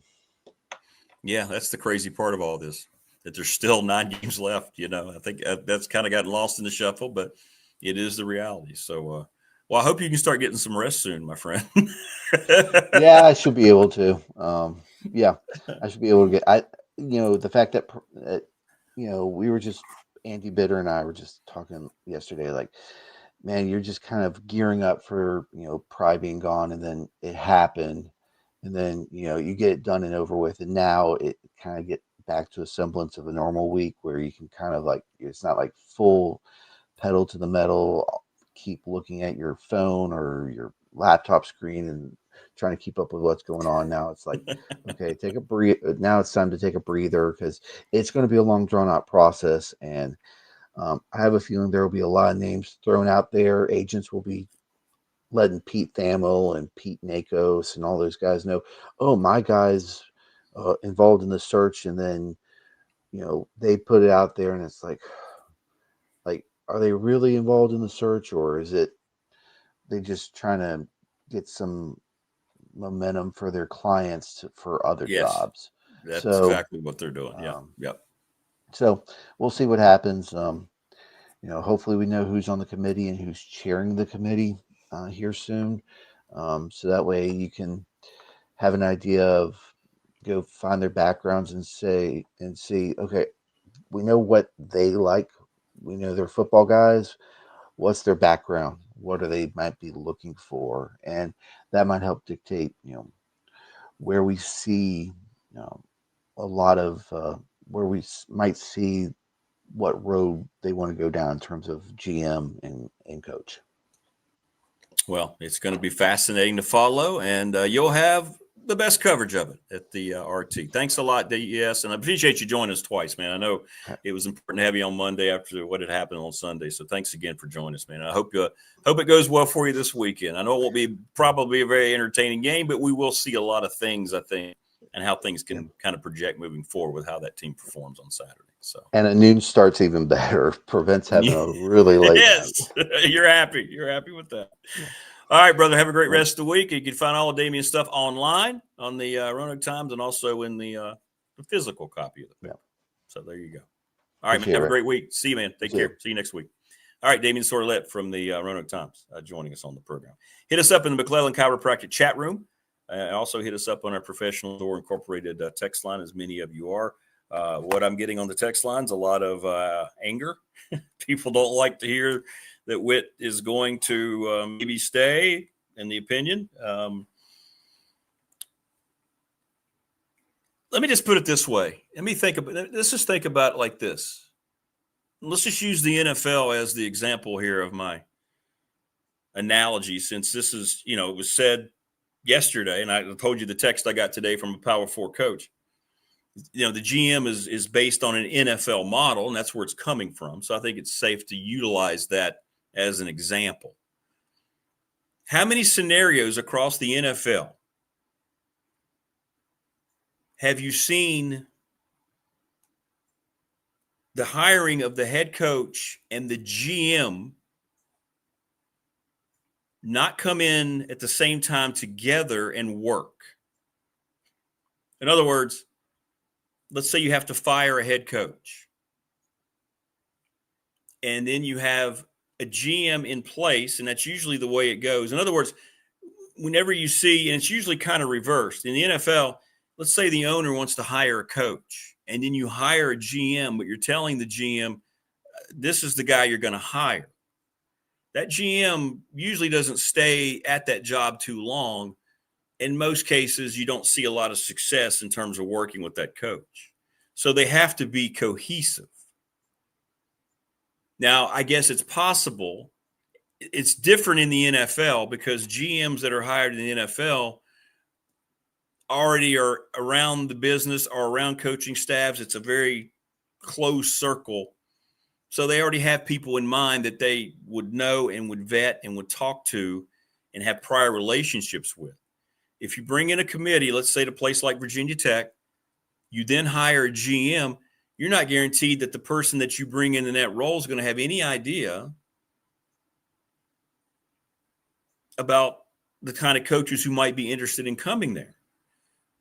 Maybe they have contacts. Maybe it's somebody who's already in college athletics. And then that way, maybe it becomes more of a seamless transition. But I just find it, and again, I'm just going by the text I got. If you already have coaches who are very well established, they're looking at this thinking, well, if I don't know who the GM's going to be, why would I want to go there, be hired by a committee? It sounds like to me at this level, the head coach needs to be part of the general manager hire, just like it was at Radford. The example I gave that have lived at Radford with our last basketball coaching change. We hired Zach Chu. He wanted a GM. He wanted the ability to hire his GM. It was granted, and it's been very cohesive. They've been on the same page. They went out and found the personnel they wanted to offer NIL to and bring in to fill out the roster. It was his guy. I would think a head coach would want his guy. If you have a guy in place, no matter what coach you hire, that's not necessarily the guy the coach would have had as his GM. I just think you're creating potentially another layer of things that can get very messy, very dicey. In other words, you have to swallow a lot of ego and just realize, well, this is the best thing for the organization. And can guys do that? And that's the question that, has to be answered over time. And Jim's right. In our McClellan Chiropractic chat room, next 2 or 3 weeks, things will become more clear. There's a lot of ambiguity, a lot of things bouncing around out there. But the fans deserve to be heard too. The fans just can't be ignored in all this. And by fans, you also mean donors, the customers. So it's a dicey situation, and we'll see how it all unfolds. But Mike Burnip said it yesterday, and Damien just said it. I mean, these coaches are auditioning for jobs elsewhere, right? I mean, if the scenario exists after all this, that you get a committee in there and then they tell the new coach, well, we want you to keep this guy and this guy. See what I'm saying? You're already pigeonholing yourself. You're micromanaging this to the point to where you've got to get this head coaching hire right. If you are going to go the route of the GM, I think you have to do a little more research on other places and talk to it. I don't think using Cal is a great example, just because Cal doesn't care about football in any way, shape, or form. And you mentioned what's going on at Stanford. That was more of a deal where Andrew Luck got Frank Reich to come in and be the intern for 1 year, and he's going to go out and have his guy. Maybe that helps Stanford going forward. But we'll see what happens. Yeah, I don't know, Wayne, if I'd call it the new era starting this week. I think it's the inevitable. It's the next game. You have to have your interim coach out there. The new era is going to start when we get this scenario going with the new coach and the new power structure. Then you can start to usher it in. I know what you're saying, though. Just in the real world, Wayne says, imagine coming to a company but never interviewing with your boss. They will be hired later. It just seems backwards. Correct. And that's my point in all this. It just feels like you're creating a situation that is going to be very, very difficult to navigate through for a bunch of new people coming to a place like Blacksburg. But to Damien's point, there's plenty of time with the rest of the season still ahead. None of this needs to be rushed, and that's what Tech has going for it. They do now have time. Now that they've made this decision with Brent Pry, they have time to have people on it. Like Jim said, people are working on it. That means they're making calls. They're doing research. They're checking with other places. They're talking to people who know. Bruce Arians, right? David Teel going to join us here in about 10 minutes, and it'll be interesting to get his take on all this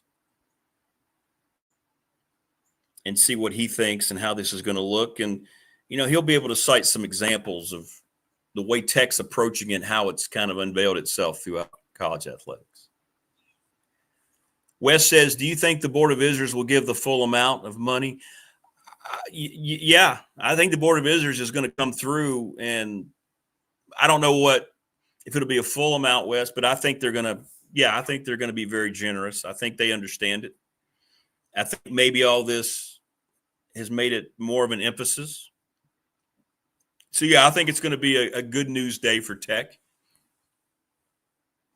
when that information becomes available.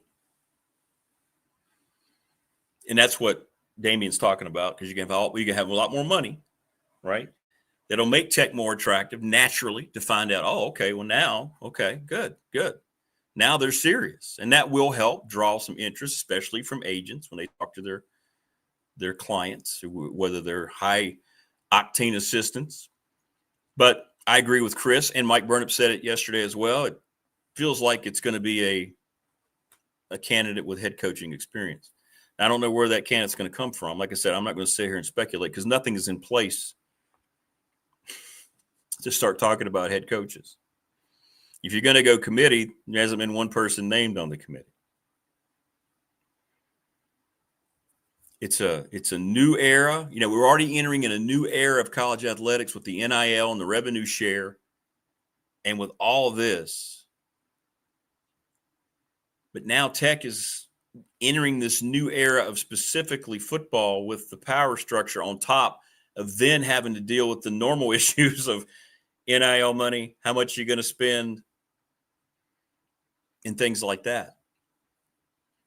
Because, see, this decision has to be made thinking about how the new TV contracts in a few years is going to change the landscape of the conferences in college football.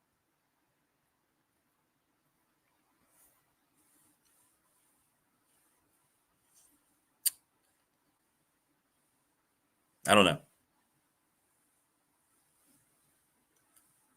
So I think that is going to be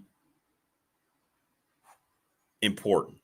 But the time that they have now, they can kind of almost take a deep breath, roll up their sleeves. They know they have to get it right. Everybody over there knows this has to be done right. But I can't believe Witt's walking around thinking, I can't believe he's not stressed, because this is his doing. It's because of his failed decisions on the head coaching hire at the football program that Tech's in this situation.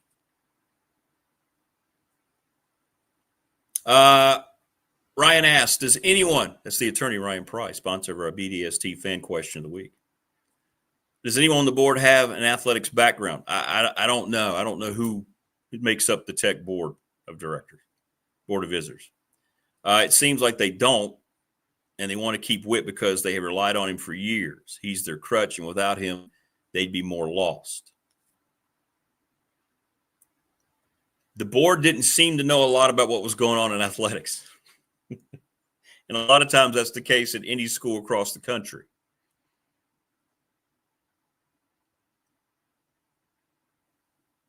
That could be true.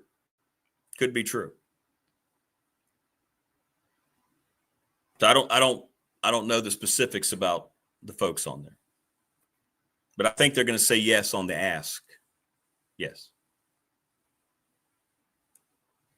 People hit me up on the professional door text line. There is no number one candidate. Everybody's saying who you think is.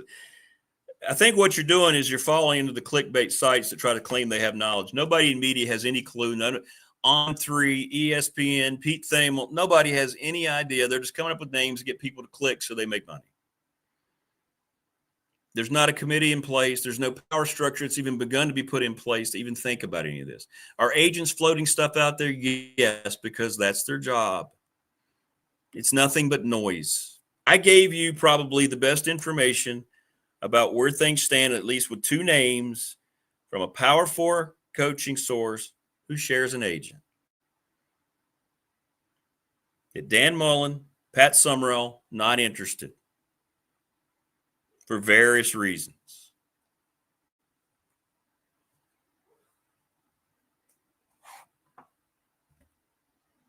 You can take that to heart, or you can ignore it and go back to the sites and see those names are listed, and you can go, okay, well, okay.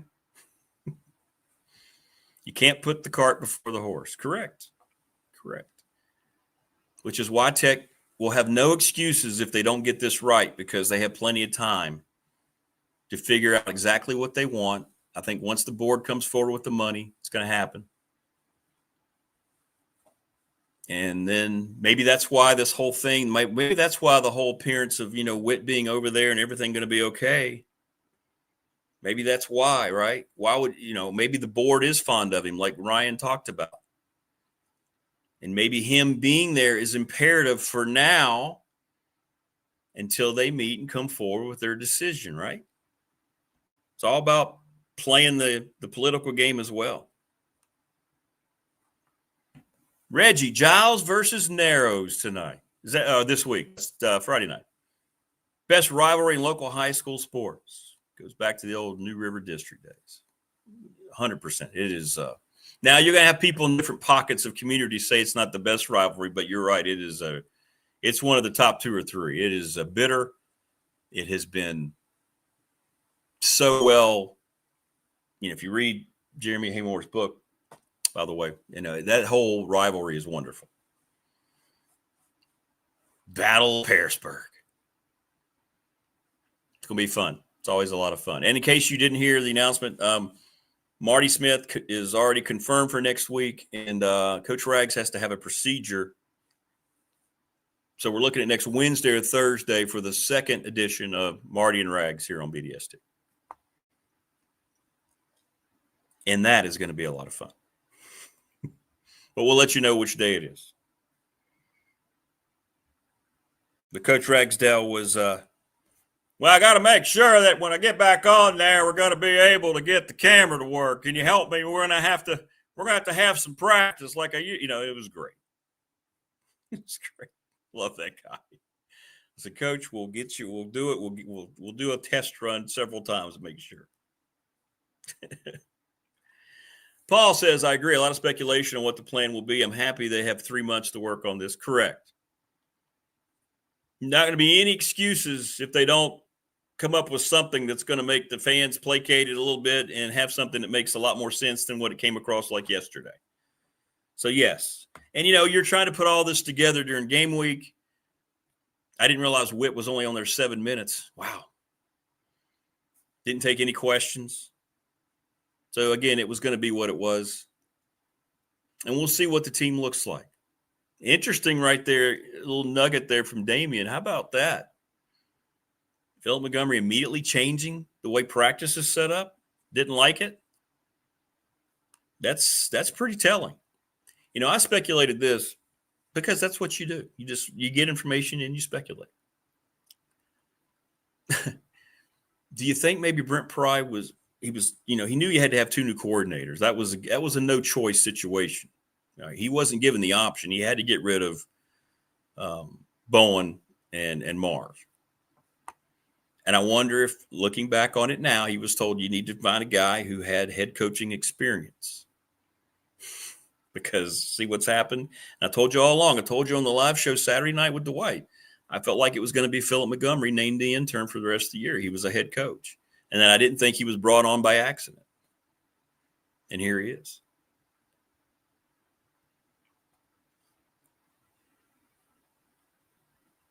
So we'll see. We'll see. Hokey Bob says, don't forget, in the high-stakes negotiation game, there is a not interested, and then there is not interested, right?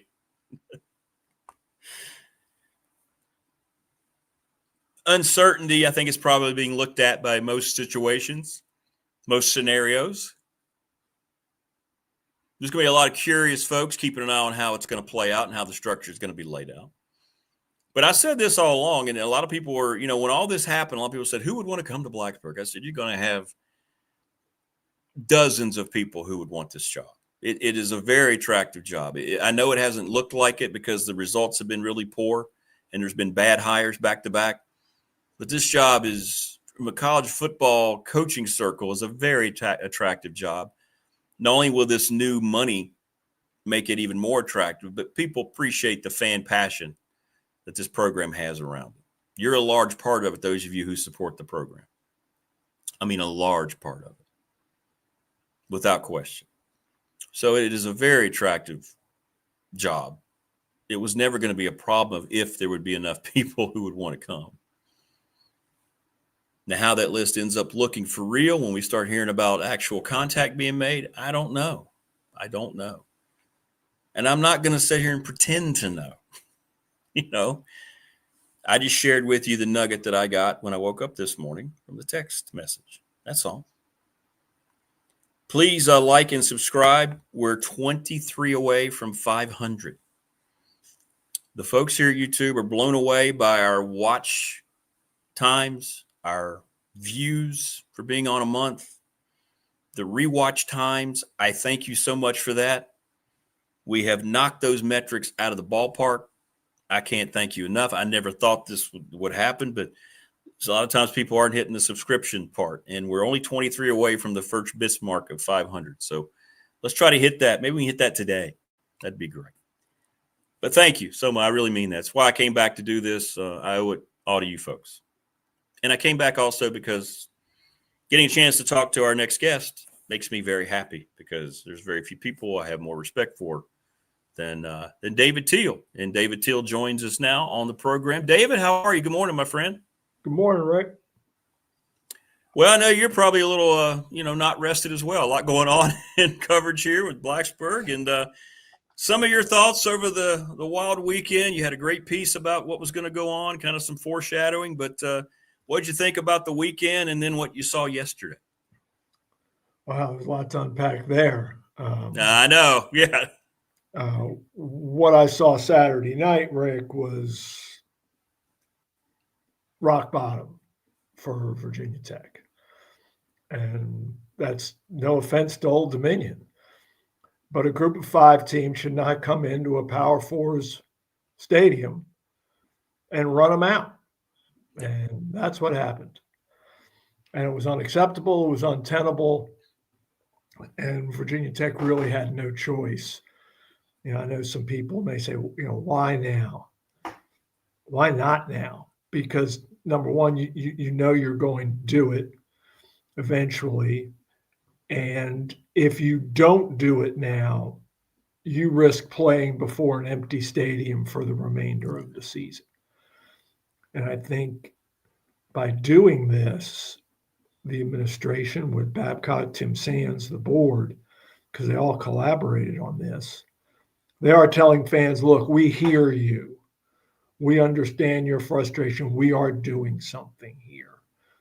And I think that increases the chance of putting some fannies in the seats, because they were 57,000 strong on Saturday night. I was surprised that the crowd was that good. I was also not surprised that they bailed in the second half. I would have too. Are you kidding me? I'm out. So Sunday did not surprise. The only thing about Sunday that surprised me was that it took so late into the afternoon. I was grateful for it because I'm driving home, and I slept for like 2 hours because I was afraid it was going to happen in the morning. I'm trying to get home before it happens so I can listen in front of the laptop. And bless their hearts, they waited until the afternoon to do it. So I had plenty of time to get back to the 757. Maybe they knew your travel schedule. All right, David needs a couple more hours. Probably not. They may have known my travel schedule. They didn't give a rat's backside about my travel schedule. Very true. Very true. And then, all right, so let's, and then yesterday, Witt, basically reads a prepared statement, and it's clear that after 2 unsuccessful football hires at Virginia Tech, he's not going to be flying solo on this one. He's going to be involved, but he's going to have a lot of help. And there's going to be board help. There's going to be a search committee. They haven't identified the members, but Witt said there would be some football expertise. There would be some campus rep. There would be some board rep. So it'll be an interesting process to follow. But I am positive that Witt Babcock's phone is already blowing up with agents and perhaps even coaches saying, "Hey, what are you doing? What's the future look like? Because our clients or I might be interested." And the best thing Tech has going for it, they have time now, don't they? But it's because they made the decision with Brent Pry. They have some time now to make sure they structure this correctly. They do have the time. You still have 9 games left in the season to make sure whatever plan they're coming up with, or they may look at going forward, that they can kind of make sure they try to implement it as best as possible.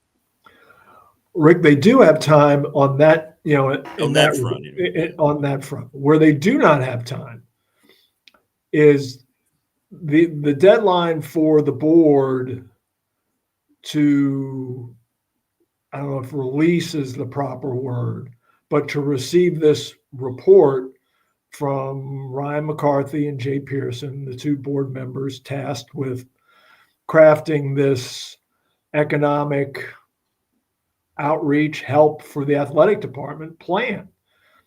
And this is a huge deal. This is a benchmark, landmark moment for Virginia Tech athletics, because campus is going to enhance support of the athletic department and the football program. but it's got to be detailed. There have got to be numbers involved, because this is going to be the centerpiece of Virginia Tech's sales pitch, not only to prospective coaches and their agents, but to prospective general managers and their agents, because clearly Virginia Tech is going to hire a football general manager. Wood Babcock talked yesterday about a more professionalized model. That's what's coming to Virginia Tech.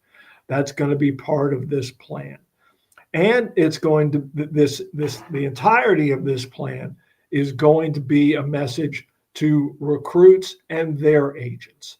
And it's, in essence, to steal a line from Big 12 Commissioner Brett Yormark, Virginia Tech needs to be saying, we are open for business. It's on the football front, and we mean to compete at the highest levels. And that needs to be the message, and it needs to resonate with these people. So the rollout of this plan later this month is paramount for the Hokies. The order in which this will happen, we can only speculate, and we know the committee will be first. I guess that's the plan right now. Witt will move on, and like you said, he'll if he's still in place. I know a lot of fans there don't want to hear that. A lot of angry people I'm hearing from already that they don't feel like they're going to do much with him. We'll see. Rick, he is in place, and I believe he will be in place throughout this process. I know there are fans who would like it to be otherwise, and I know there are fans who are convinced it will be otherwise. I am not. I believe he will be in place throughout the process. I believe Wood Babcock will be the AD come the 2026 football season.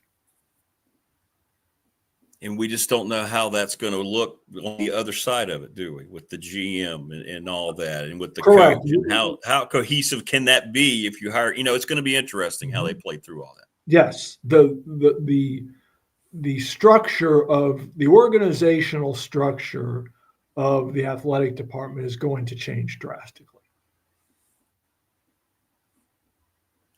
Well, I'm trying to think. Do you have any examples? I'm trying to think how this has gone.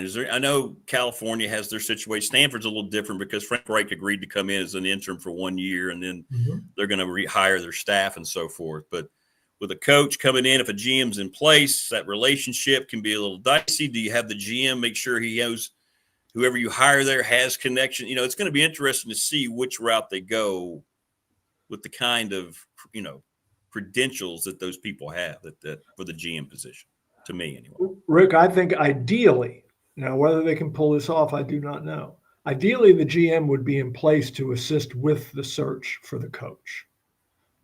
I think that would be the preferred sequencing here. Now, it may not be possible, but, I think the logical name for the GM is Jeff King. Yeah. He is from right there in Pulaski, former Hokies tight end, very good tight end, former NFL player, currently working in the front office of the Chicago Bears. Now, the question becomes, does someone want to give up the NFL lifestyle for a very turbulent college sports industry? The NFL knows its rules. Right. College sports does not by any stretch, and may not for another several years. Mm-hmm. So whether that is appealing to someone who is comfortably employed in the NFL, even if that college opportunity is back home, that's a very personal decision that Jeff would have to make. Yeah, you're right. You have one business model that's the envy of everyone in sports. Right, the gold standard. One. Yeah. Interesting. David Teel joins us on the program as we're talking about everything that's happening in Blacksburg, and I know a lot of people. I'm already hearing it. They have so much respect for David. Now they're all upset to hear that Witt's going to be hanging around. Looks like for going forward. But hey, Rick, I'm wrong a lot, and I could be wrong on that. I don't think I am, though. What about the fans? I mean, they are the customer, and I don't know how much they actually pay attention to I guess it's the bigger donors they look at, and that's how they kind of, I've heard from fans that say we don't hear about season tickets anymore. We don't give a certain level, blah. And I know that's the way it is a lot of places. But how much consideration do you think it has? Are they beyond worried about the PR part of it now, as opposed to just making sure that they have some kind of plan that makes sense to them? No, I think the paying customer is always forefront of any soundly structured business. And the fan experience has been very much a part of Whit Babcock's on Whit Babcock's priority list. Now, are fans upset with him over football? Yes, but I think what sometimes people underestimate is the relationship between Whit Babcock and Tim Sands. They are very comfortable working together. There is mutual respect there. And I think with Tim in place running Virginia Tech, that Whit remains on fairly solid ground. Now, is he going to have a shorter leash? Absolutely. And he knows it, and he understands why. Whit, he is not naive by any stretch. He gets it. Many people have asked, and I want to ask you just your opinion. Do you feel pretty confident the board's going to come back with a pretty favorable response to the money ask? Because that's going to be a big part of this going forward. Yes, very much so. And Whit Babcock has said publicly that he is very confident. He said so again yesterday. He believes, and Rick, they know what the number is already. Yeah. They that's a great point. They just haven't shared it. And the sharing of that, the rollout of that, it needs to be buttoned up. It needs to be effective. It needs to be loud. They can't tiptoe into this. And maybe that's part of the delay here. And I know that John Rakovich, the board rector, gave him until September 30th. But I think this is already done, and it's just a matter of sharing it and socializing it. That makes a lot of sense, doesn't it? It really does, because when you're thinking about the next step they're talking about, you wouldn't be talking about that as openly as they are. You didn't think you had those resources. So that does make a lot of sense. You're right. It does. Yeah. And look, people are banging on Whit, and I get it, and he gets it. But understand that when he went to the open board retreat back in August out there at the Pete Dye golf course, and essentially and publicly, pounded on the table and said, we need more money. It's not the first time he's done that. It's the first time he's done so in such a public forum, but he's done that through back channels previously, but to no avail. That's not on him. That's on those above him. And I think what has ratcheted up the interest among the board is this new paradigm of college athletics with athlete compensation and such, where Virginia Tech is falling further behind. And if the Hokies are not careful, when whatever the next iteration of major college football happens to be, when that evolves, the Hokies don't want to be left behind. And if they don't, then this is their moment. Not 2 years from now, not 3 years from now. It needs to happen now. Yeah, there's no underselling how this has to be gotten right, right? I mean, they can't have 3 successive failures as a head football coach in Blacksburg. No. I mean, that's I can't imagine I can't imagine how they even recover if they put all this in place and then they didn't get this right again. Yeah, and hey, as we've seen time after time, coaching searches are crapshoots. The ones you think are going to work fizzle. The ones you don't think are going to work end up being home runs. Who envisioned Brent Key? Who and I know he's down right now, but Dabo Swinney was just a wide receivers coach. Dude wasn't even a coordinator when he got the Clemson interim job. And then he wins 2 natties. So coaching searches are impossible to handicap, but man, oh man, they need to get this one. They need to hit this one right on the grooves. And I won't ask, it's kind of silly to throw any kind of potential names, but you feel like head coaching, but that's what we do, Rick. That's what we do. This is all about. You think a head coach, somebody who's been a head coach, you think that's probably, or does that? No, that's not probable, Rick. That's non-negotiable, or it darn sure better be. Are you kidding me? Well, you never know. You just said, right? You never know. No. I don't care if they get the offensive coordinator of the year. No, that's a bad hire. They just went down the road with a rookie head coach, and they all saw what happened. And now, does that mean it would happen with the next guy? No, but that's a risk you cannot take with the program in its current state. You know, if you're a program riding high, you know, say Alabama had gone out and hired a coordinator after Saban retired. Probably not the smartest thing in the world, but at least the program was set up to succeed. You know, right now, the Hokies are down. They are at an ebb. They've got, this is not on the job training. They've got to find a ball coach. They've got to find somebody who has run a large football organization. Now, the general manager will help with that, but still, no. Head coaching experience, proven head coaching experience, is essential in this. Yeah, the successes of like the Dan Lannings leaving the national champion and going to Oregon, which they already had the successful structure in place. Those don't happen every day, right? Perfect example. Yeah. David Teel, the Hall of Famer, joining us on the program. Great information. Getting a lot of great comments, David. People appreciate you so much, as do I. All right, well, did it surprise you? Let's get on to the field stuff, because, you know, we still have 9 games left. Who knew? Did it surprise you at all, Philip Montgomery being named the interim? No, it did. People were asking me, full disclosure, I was texting while driving on Sunday, and people were asking me, if he gets fired, who's the interim going to be? Will it be JC again? And JC would have been a perfectly fine choice. Sure. But I just thought, since Montgomery has head coaching experience, that he would be the one they tabbed, and sure enough, he was.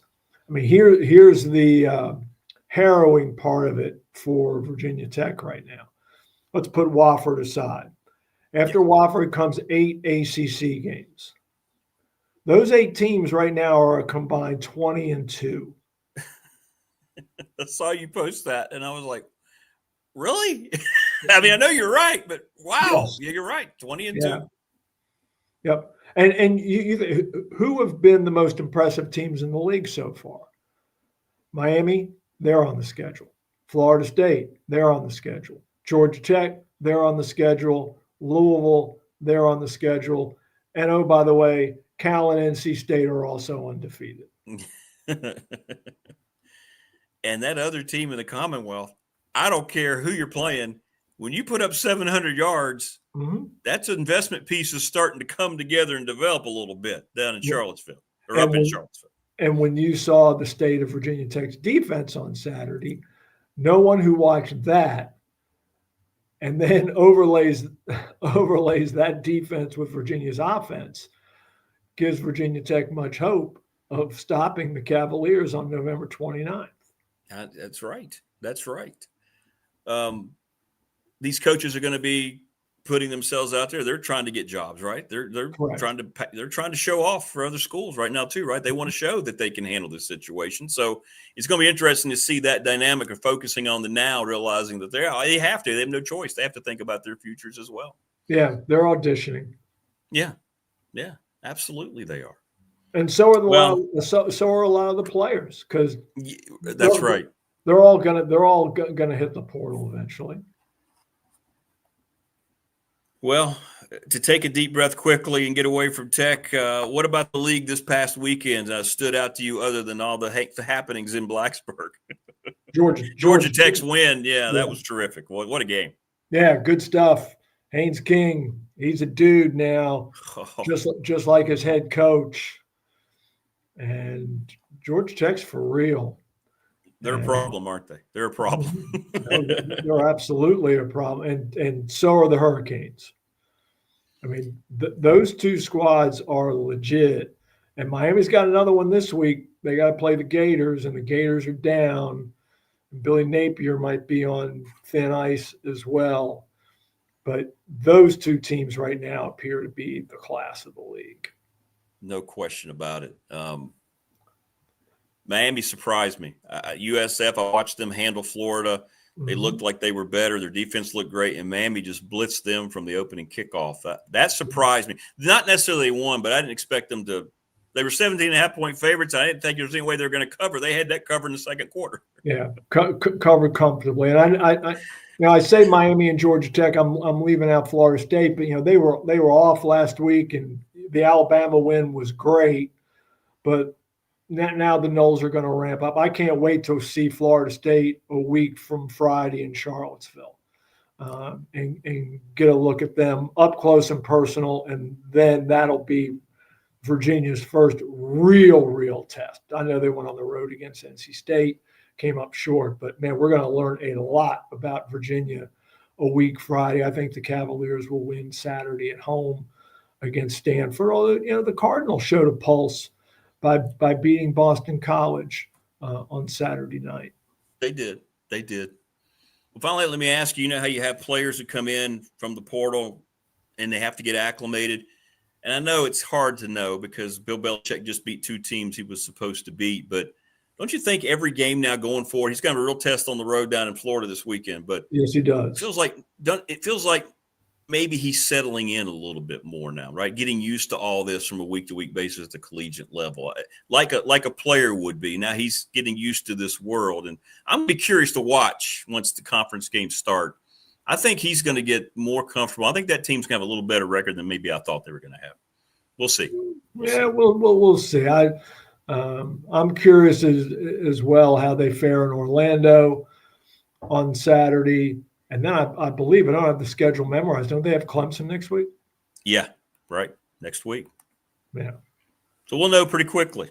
Yes, we will. Is something wrong in Clemson, or is it just the teams they've played? Obviously LSU's really, really good. I think Georgia Tech's really, really good. What have you observed about Clemson? They got offensive line problems still. And that wasn't supposed to be the case this season. Dabo was talking up that group, and they have not performed. And Cade Klubnik, correspondingly, has not been there. No. And that is a serious problem for the Tigers. It's the offense. Last year it was defensively where they lagged. This year, when everyone thought the offense was going to be terrific, not so much. But, like you said, two quality opponents. But Dabo and his thin skin, I think that's how he motivates himself and his team. Tyler from Spartanburg wasn't walking through the door to motivate him yesterday. So I guess he just decided to get after the media. Because how dare they ask what's wrong with his team? And there is something wrong. And look, Dabo's right. They've won, what is it, 8 out of the last 10 ACC championships. Look, hey, yeah, we get that. Your program's really, really good. But your team right now should be much, much better than it has been. And that's on you and your staff. Well, finally, I want to ask you, because I saw the whole – it's out of the ACC, but I saw the whole Brian Kelly exchange. The guy asked him a simple question, and he just went off. And these coaches, you talked about thin skin, about his offense. Hey, we won the game. That's all you should care about. No, the reporter has a right to ask. He's noticed a trend with your offense. He wasn't trying to he apologized later on. Are you seeing more of these stories as you cover them, or you hear about it from your colleagues or your comrades, as you call them? I mean, with all the pressure to win and all the money, do you think coaches are getting better or worse at handling? And I didn't think that was even a difficult question to answer, to be honest with you. It wasn't a difficult question, Rick, but it was very poorly timed. Yeah. That's not that's not the first. That was the first question. Was that the first one? Oh, okay. Well, maybe Yeah. I didn't realize it was the first one. So they've just won an SEC slugfest at home. Granted, it was not pretty, but that's not the first question you ask. There's an art to this. Trust me. You don't lead with your fastball. You just don't. You butter them up and then you crack them upside the head. I mean, look, I've been doing this for a long time, and I still mess up. But I've done a few interviews, and I've figured out, you don't just start clubbing them over the head right away, because then you lose them. And you just gotta. There's some nuance there. Self-awareness is a big thing, isn't it? Reading the room is a huge statement to learn. Read the room. I thought it was it. And he did quickly apologize. I'll give him He that. did. I'll give him Yes. that. He did. And not only did he apologize publicly, he did so privately. He called the guy and said, Right. Look, I screwed up. Well, he needed a big year, and it looks like he's going to have one. That team is. Yeah. They're good. I was in Death Valley. You saw it. Yeah.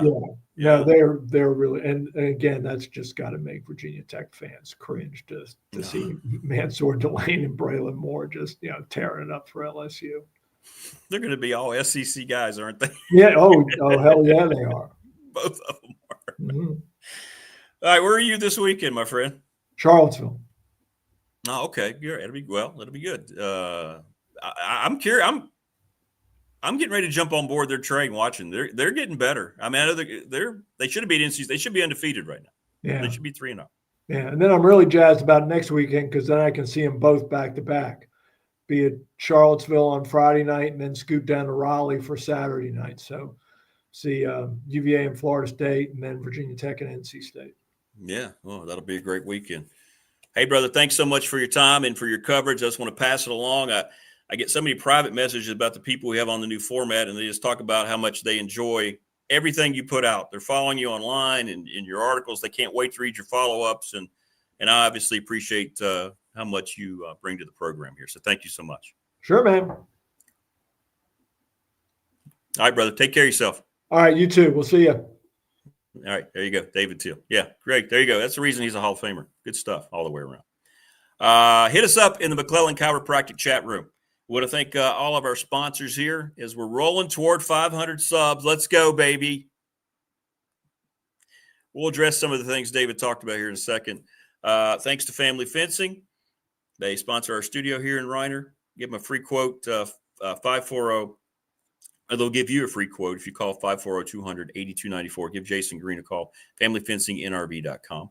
Mark Hunley, McClellan Chiropractic, thanks to all of them here for sponsoring the very busy everyday chat room. Even busier every day, Professional Door Incorporated text line, 540-391-0788. Garage doors, residential and commercial, Route 100 Dublin, across from New River Community College. They've been in business for 38 years. That's pretty cool. Thanks to the attorney Ryan Pry in Radford, 701 West Main Street. Our BDST fan question of the week. Send me your choices for Virginia Tech's new football coach, what you would like to see. Thanks to National Bank, member FDIC, the exclusive banking partner of BDST here on YouTube. We want to thank Little River Heating and Air. They take care of your heating and their air. That's why they're called Little River Heating and Air. I used them directly when my units got struck by lightning last February in a surprise winter thunderstorm. I came home. The house was 42 degrees. I panicked. They got here within a day, assessed it, had my parts, my new units ordered, had it in 2 days. There wasn't one semblance of any mess left when they left my house. They came in the morning. Hey, we got your stuff. We'll be working all day. I thought I'd come and see stuff strewn all over the yard, stuff not done. Came in, house was warm, units were working, brand new gauges on the wall. Didn't even know they'd been there. Amazing. And we are proud every day to be sponsored by Pulaski County Sports and Entertainment. They have so many great things going on with Pulaski County, and we want to thank them for all of their assistance because they are the best. They have all sorts of news coming up. They have a New Balance athlete bringing running event to Pulaski County. This is great.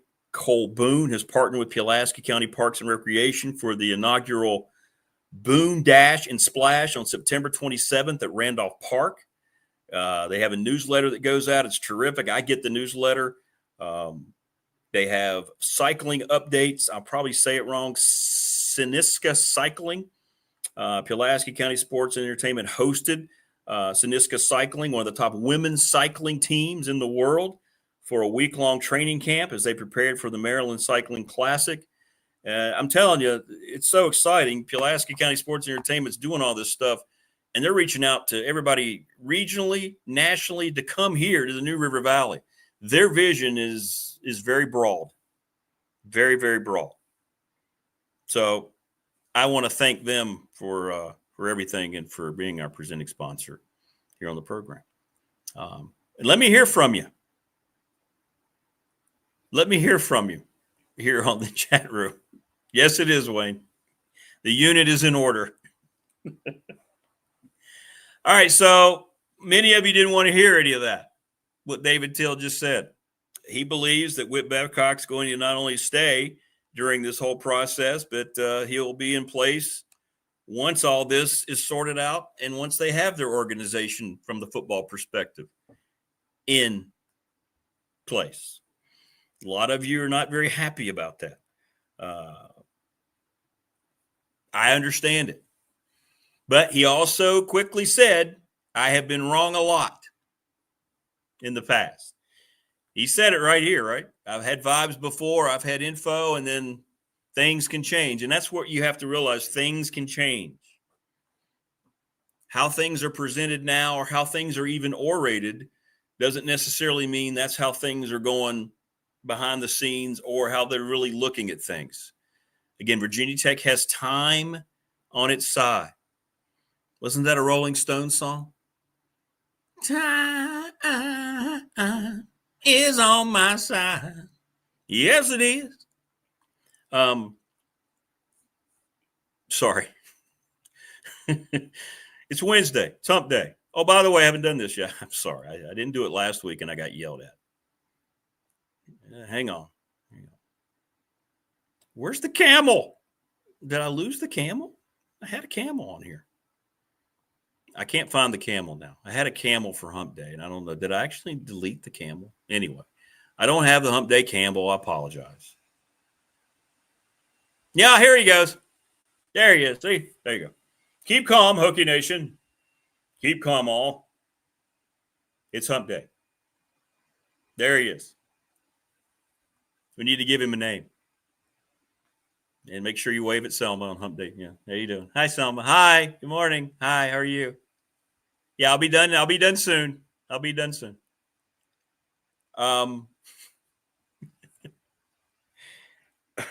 Was that Mick Jagger? Well, keep your day job. Thank you. Thank you. But it was the Rolling Stones, right? Hey, it didn't sound any worse than the viral video going around of David Lee Roth trying to sing Van Halen songs. I'd have been better received than that. But Tech has all the time on its side, and they know that. But as David just said, they do, but they don't. And I think going forward, and Big Al's asking, how do you keep the current AD given the state of the athletic department? And I think that's something that people are underestimating. We don't know. We can surmise what the state of the athletic department is, but we don't really know what the vibe is over there. So that's probably true, Rodney. It's called conditioning, training.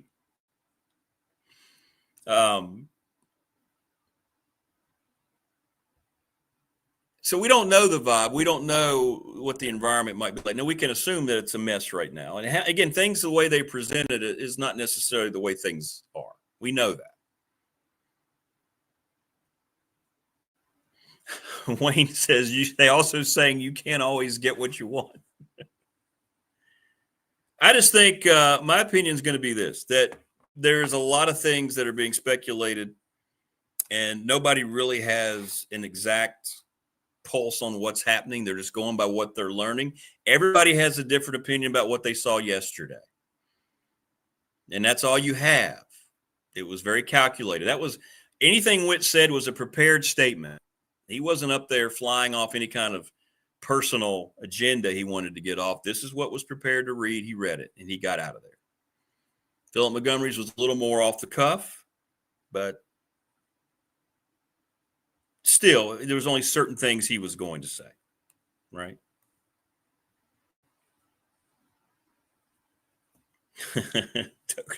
Quote here, you have to butter them up first before you crack them over the head. David Teel. Well, yeah, there's a lot to that.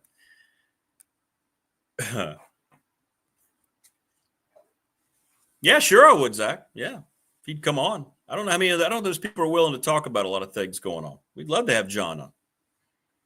Certainly.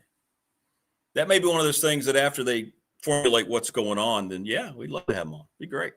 Be great. Love to have anybody on the show. So, now the information we'll see. It was interesting, and I'd been led to believe what David said too. The numbers they already know what the board's going to come back with. They got asked really earlier in the show about that. Did I think the board was going to give the money? Yes, was my answer. And then, they've already gotten the answer. It is yes. So they know what that number is. They just haven't shared it yet. So that's good news going forward for Virginia Tech. And it will enhance things. But we will see what the decisions that come after this, what it's going to do to the pool. And you're always going to have people that agents' jobs. Here's the thing, too. People are going to get swayed by hearing about all these names that are thrown out there into the abyss. That's what agents' jobs, that's what their jobs are. They're agents. Just like in Hollywood, the agents are trying to call these studios and directors and put their client on a short list. It may not even exist. It may not even be somebody that director had in mind for a role, but hey, they'd be interested, blah, blah, blah. They could do great. Same thing with coaches, whenever there's an opening. But the one thing that does point out is something I said. I had a little pushback. People were like questioning if anybody even want this job. And the answer is absolutely yes. You're gonna have a pool of candidates. You just have to make sure you have the right ones. Paul says most of our fans need to go back and take a look at the proposal Witt put together. Once you see where Virginia Tech stands on the money list, you'll be amazed. Yes, right now it's not good. This will help tremendously. It won't get them to the top upper echelon level, but it puts them in a competitive ballpark without question. It does.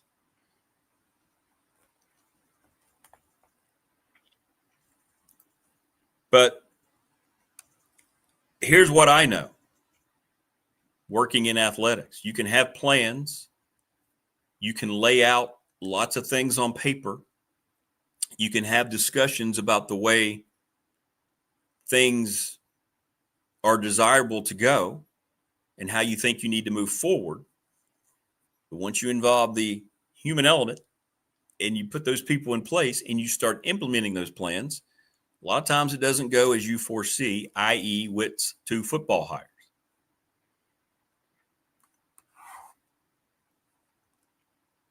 So speculation, that's what we do, though. I mean, that's all you can do in this situation. It's what David just said, right? We speculate. David's job, his entire thing is to cover sports and ask, you speculate, because he's been around it. He knows. And that's all you're left with. I think his point is well taken about if Mr. King would come from the Bears to Blacksburg. I don't know why you would leave the NFL unless you just want to be home that badly. Maybe he does. It's a personal decision you have to make. But you're in the NFL, man, and you know you're going to be okay there.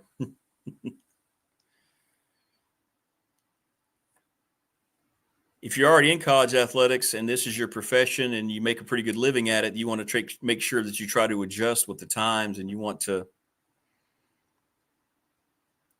try to make sense of the new world so you can live in it and coexist with it and still have your livelihood and your way of life and so forth in your career. But if you're outside of it, willingly jumping back into it is something that probably takes a little bit more longer of introspection, which is why you see so many coaches that are getting out the door of college and, that don't want to deal with it anymore, especially the veteran guys. So he'd be a great choice, but is that what he wants? I don't know. Maybe you look at that as a huge challenge to go back to your alma mater and try to fix things. Possible. You just don't know. You don't know what people feel about things personally. And it's hard to put a value on that because that's just up to the individual at that point. But he'd be a great choice. Sure he would. He'd be a great choice. We are entering the day today as we get ready to finish things up. 23 subscribers away from 500. So we made a big push over the last few days, and I thank everybody. Please like and subscribe and watch and tell people it's free. We're getting there. Spread the word. I got the QR code out today on the Facebook page where we just had over 200,000 views and interactions with our Sunday posts about the Virginia Tech coaching change. So thanks to everybody for that. Means a lot. Means a whole lot. So thank you. Thank you so much. And appreciate all the input from everybody in the chat room. Look, I know everybody's upset. I get it. And when you see things that have failed so badly as Tech football, you don't want any remnants of it left. You want to clear out the old building that's getting ready, the dilapidated building. You want to blow it up to make a parking lot. I get it. My first reaction is if this is the way they end up going and you leave Witt over there just because people are comfortable with him. How many people stay in broken marriages because it's comfortable? They're not happy. Is that what this is? Instead of going out and trying to find a new thing and to change it completely around your personal life in that case, or your athletic department life. It feels like if that ends up being the ultimate decision, and things can change from how things are immediately thought about and then how things go, if you're falling too much in love with that comfort aspect of it from people who don't know a lot about athletics, as one of our commenters made in our McClellan chat room, if it's just because the board's familiar and you can't undersell, as David just talked about, the relationship that President Sands has with Witt,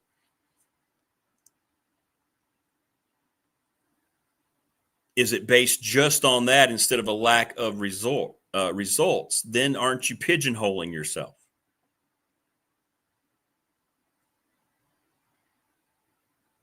And I think it's a huge step back. I don't know Witt. It's a huge step back in his mind to have to be able to accept what would be a demotion in terms of your power in the department. But maybe he realizes, again, maybe self-awareness. I talked about that. Maybe he realizes, okay, I went 0 for 2. I shouldn't have any part of this going forward. I just think that's a tough coexistence. And I just don't think long-term it's going to be something that's going to sustain itself. If you're asking me right now, because we haven't seen the plan, and we don't know the people that have been hired, the personalities of the people. We've already heard the committee is going to have football people, campus people. You're going to have all these people. A lot of the people on the committee may not even know a whole lot about the whole inner workings of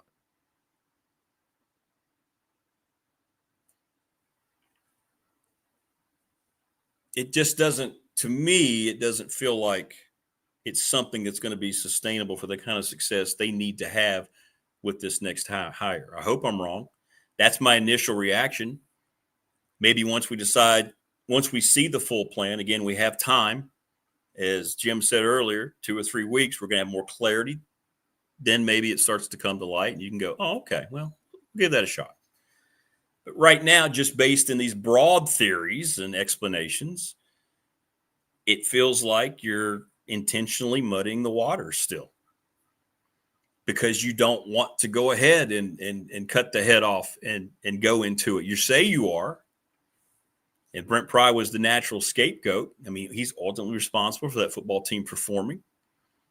Throw away the scenario of him not being ready when he was hired. That was Witt's decision. But in terms of the football operation, he needed to have that team prepared to come out and beat Old Dominion. And clearly they weren't. They've regressed every week. The offense has regressed. The defense has regressed. Every aspect of the team's regressed. So naturally, he had to go. It was going to happen anyway. There'll be a lot of better vibes this weekend after the Wofford win, and when they celebrate the core, and it, 20-2, as David pointed out again about those teams on their schedule. That's it's interesting, and the whole development of everybody's opinion seeming to be that there's no doubt Witt's going to stay is very interesting to me. And if that is going to be the case, then a lot of things have changed from the weekend. So maybe people have been, like I said, this thing's an ongoing process. It's an ongoing process. So we shall see. Hokey Bob says, how prudent are these words on our Professional Door Incorporated text line? Dwight D. Eisenhower famously said, in preparing for battle, I've always found that plans are useless, but planning is indispensable.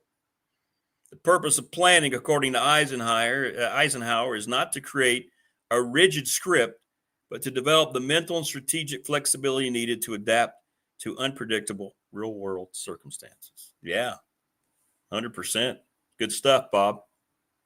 Most educated, awesome audience in YouTube.